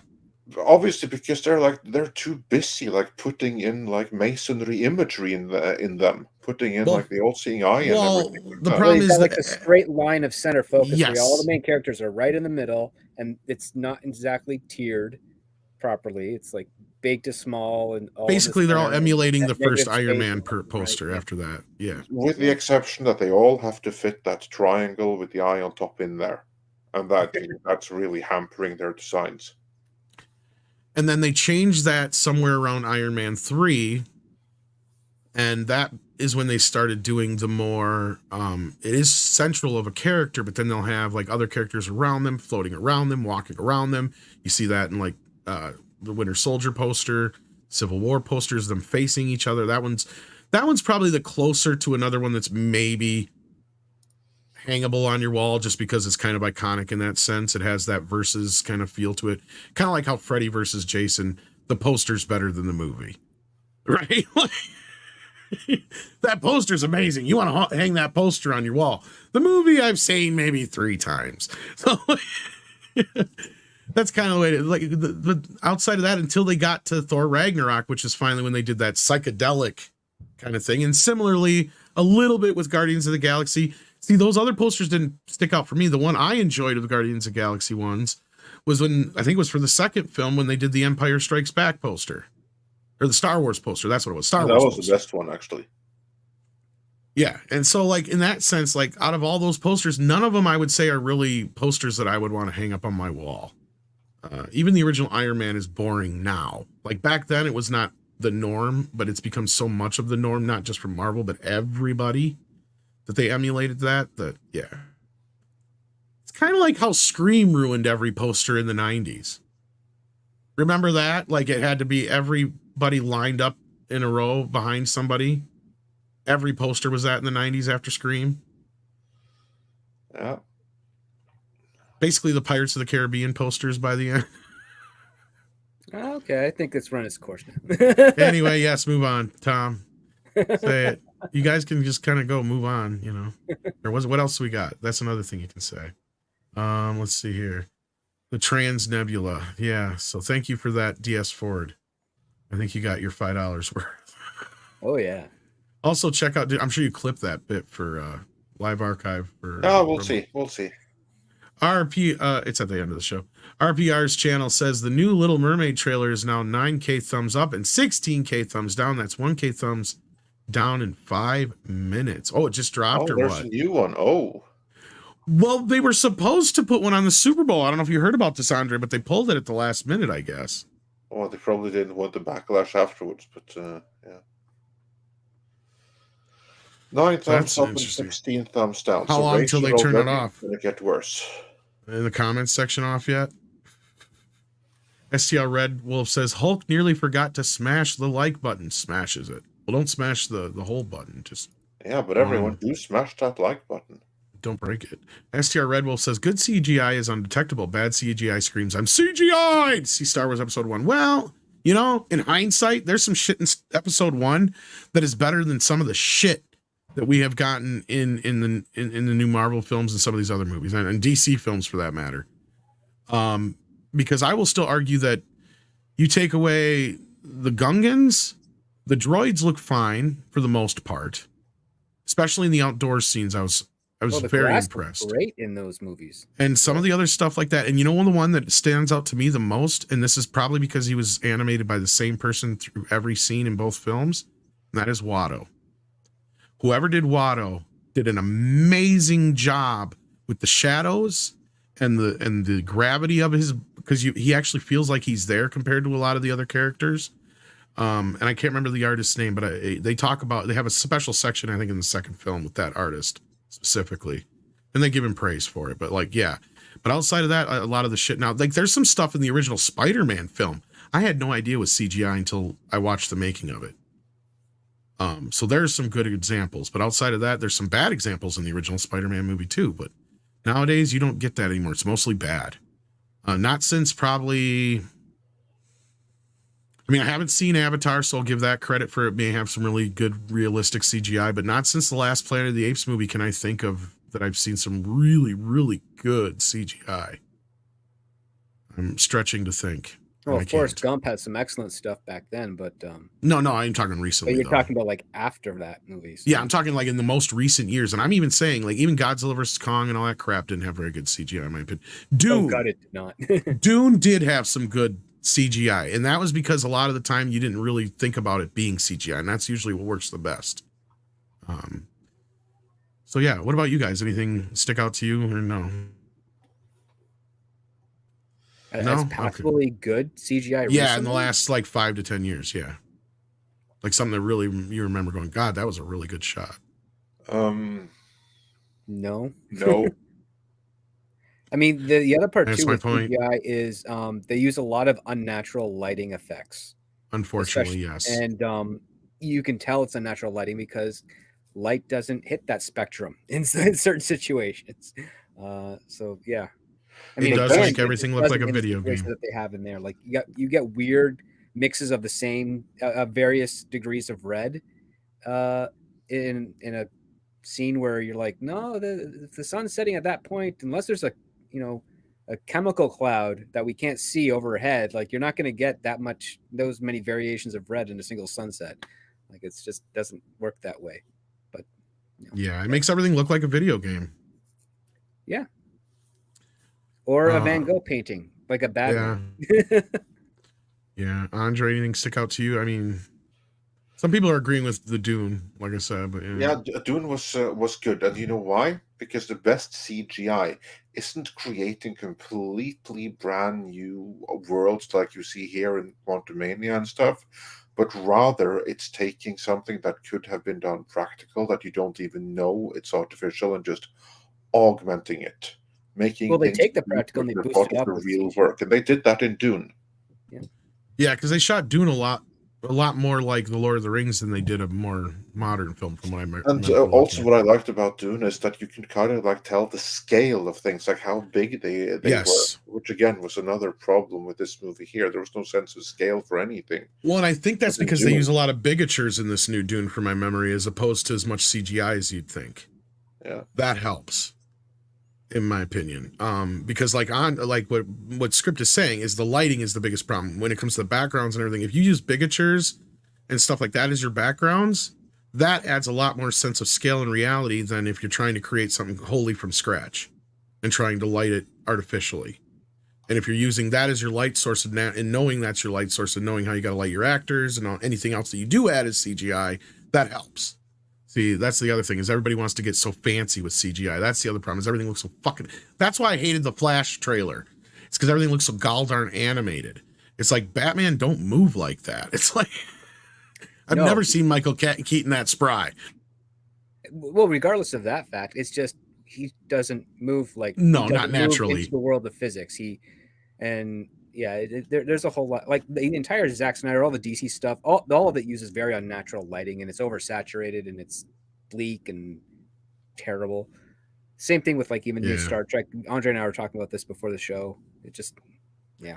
Oh, and that one scene in Flash with it's in the broad daylight when they're on the top of that facility. Supergirl looks so rubbery in that shot because I had to go through it frame by frame to get screenshots and stuff for it.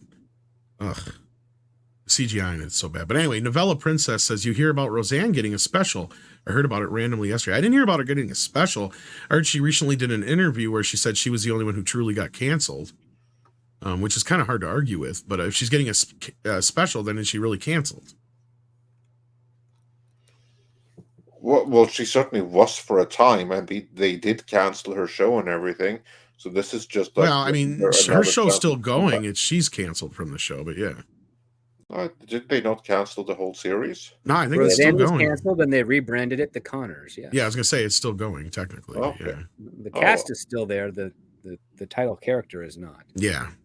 And then she was in her interview, and I think she was even bringing that part up, is how they stripped her of her rights by doing that, or somehow, or something to that effect. And well, because they called it the Connors. Yeah, even though, yeah. But anyhow, like she was saying in that interview that she's the only one in this whole last few years that got canceled that actually stayed canceled or whatever. But if she's getting a special, then that wouldn't be the case, is what I'm trying to say. So, well, that means cancellation is temporary on the social structure of things. Yeah. Yeah. This In is fact, the question. If she wouldn't be canceled, she'd be technically the revived, because that's what happened with her Roseanne show. It was a revival. From what I remember is she gets royalties and everything from the old show, but as far as like they bought her out of her contract and everything for the new show is what I heard. Well, the new show is technically a new creation if it excludes her, yet uses the like other I meant the new Roseanne is what I meant, but yeah. Well, no, there is no new Roseanne. No, I mean when they fired her, she got paid out of her contract is what happened, is what I heard. Yeah, but they canceled that show and then they started. They canceled that show and moved on. Yeah. Yeah, the new one she has no legal rights or connections to because she technically never owned the characters in the series overall. And that's what I heard she was arguing, is that yes, she technically did create. Yeah, so it's a big kind of like I wouldn't be surprised if there's a lawsuit. She may have created it, but she lost ownership of those characters somehow through probably her signing a bad contract, most likely.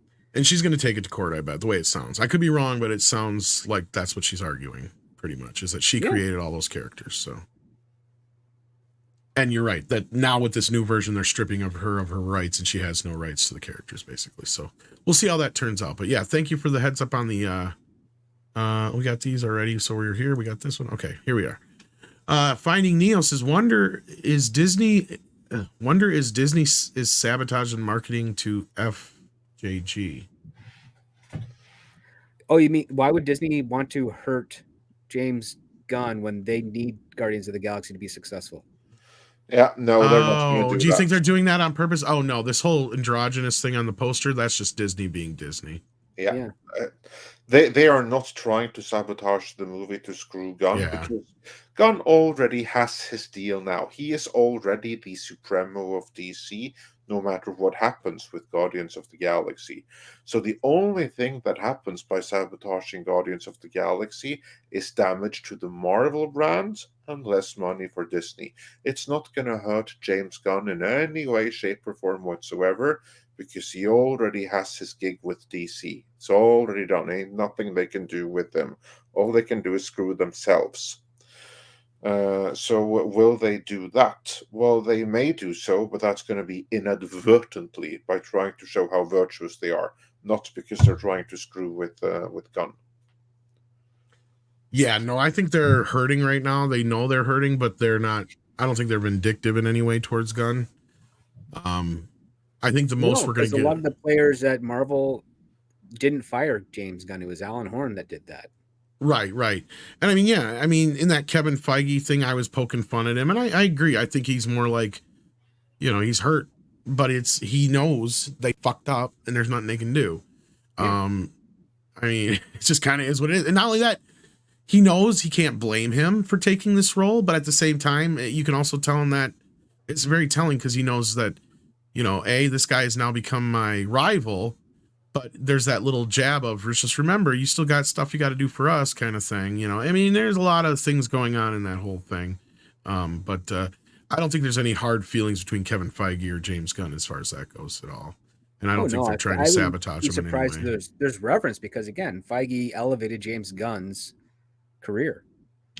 Well, and he wanted him, exactly. Like, again, it's more or less just, I lost the woman I wanted to marry kind of situation. It was, but he ended up with my good friend, so I can't really bitch and piss and moan kind of a situation. You know what I mean? It's my own fault that, things didn't work out, so he can't blame anybody. So, yeah. Other than Alan Horn, but moving on. That is, I think, all we have for Super Chats. Let me double check here if I didn't miss anything. We got one here. Oops. Here you go. You want to grab that one, Andre, while I'm double checking? Yeah, certainly. Go Kenji says for 5 Swiss franc. Watched Viking Wolf. Was a disappointment as a big werewolf fan. Mid-level at best, and they should get sued for false advertisement in the Viking part. Yeah, I didn't even see the movie. You may have seen that we put up a clip about it on Live Archives where I break down just why I don't have any interest in that particular movie. I saw the trailer and that was me out right there. It told me everything I needed to know. So yeah, I'm sorry that you were disappointed, and I'm more sorry that they didn't make a good enough a movie, because evidently they really didn't. And while we still have more than 1,000 of you watching, Midnight's Edge is now on Rumble. Actually, we've been on Rumble for a few days, but there were some matters to clear out, but now they have been cleared. So head on over to Rumble and subscribe to Midnight's Edge there. We're porting over all the videos over from YouTube, so right now it's the same that are on YouTube, but soon there's going to be some Rumble exclusive videos as well, where we break into things that we can't really talk about here on YouTube, so you don't want to miss out on that. So head on over to Rumble and look for Midnight's Edge and subscribe right there. And then to Neil89, aka Dislikes Pun, says for $5, any idea when we're doing the monthly member stream I missed last month? We were just talking about it at the beginning of the show, actually. We were hoping to have a specific time set up by now, but Andre and I haven't been able to coordinate on that. But we do know it's going to probably be this weekend. We don't know if it'll be Saturday or Sunday yet. But we're going to do what we call our oddball time for our American friends, so we can make it accessible for the international members. So it'll probably be at a weird time, but we'll let you know on Friday for sure. How's that sound, Andre? Yeah, that sounds like a plan. So we'll let you know on Friday exactly when the membership stream is going to be. It's going to be inside of a week. And just brace yourself if you're in the States, because this one is going to be, we're going to give one to the international audiences where timing is concerned. Although, of course, everyone is welcome to join. Indeed. So basically it'll be either like in the middle of the night or the broad early morning. Yeah. Like don't sleep in that day. Yeah. Well, it'd be either me staying up or what have you. Yeah. Like I said. Something like that. Yeah. So with that, we got really early or really late for our American friends. Yes. Yeah. Depending on how you choose to look at it. Yeah. Tennille also sends in a thumbs up. Thank you so much, Tennille. If you haven't hit that thumbs up yet, please do, as we lock the doors and shut down the store for today. Thank you for being here, everybody. Tip your waitresses on the way out, of course. Script Doctor, you got any Viking you're going to be doing anytime soon or anything? I don't know. I'm expecting a meeting to happen later today, but if that gets delayed, I might hop on and do some stuff. Uh-oh, we got Mikey. Are you here to yell at us about our new thumb, or not thumb, our new emoji? Okay, we can't hear Mike. I'm here. I'm here. There he is. I'm here. I'm here. I'm here for He's so angry that he can't even speak. So. I'm here for two reasons. One, I'm here for the post show because I got to talk tax with Andre and Tom real quick. Okay. But I just want to, while I'm here, since you're still live, people of Midnight's Edge universe, band together against the new emoji. Now recruiting rebels to stand strong against the alpha emoji. We can do it.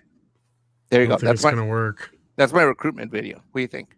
I don't think it's going to work. What? No? It was so convinced. Oh shoot! Look at the chat. In fact, we did this. We ran the statistics already. The new Fanta Mexican elf is our new mostly used emoji of all time. Already today. Just today. It's already gained that much ground, so we can't lose it. Well, anything that makes people laugh in the chat, I'm all for it. I have to say that it's unbelievable what Culture Casino was able to do from like limited things. Like, okay, we need these 3 things in it. He was able. Did you see the reveal, Mikey? Yeah, I've been watching the whole show. I've been sitting here doing the tax. I've been doing tax returns and accounting while I've been listening to the show. Okay, all right. Okay, so with that, then, Andre, anything we got to plug on our way out besides 4K for you later? We're gonna have a video drop no later than tomorrow. Anytime soon.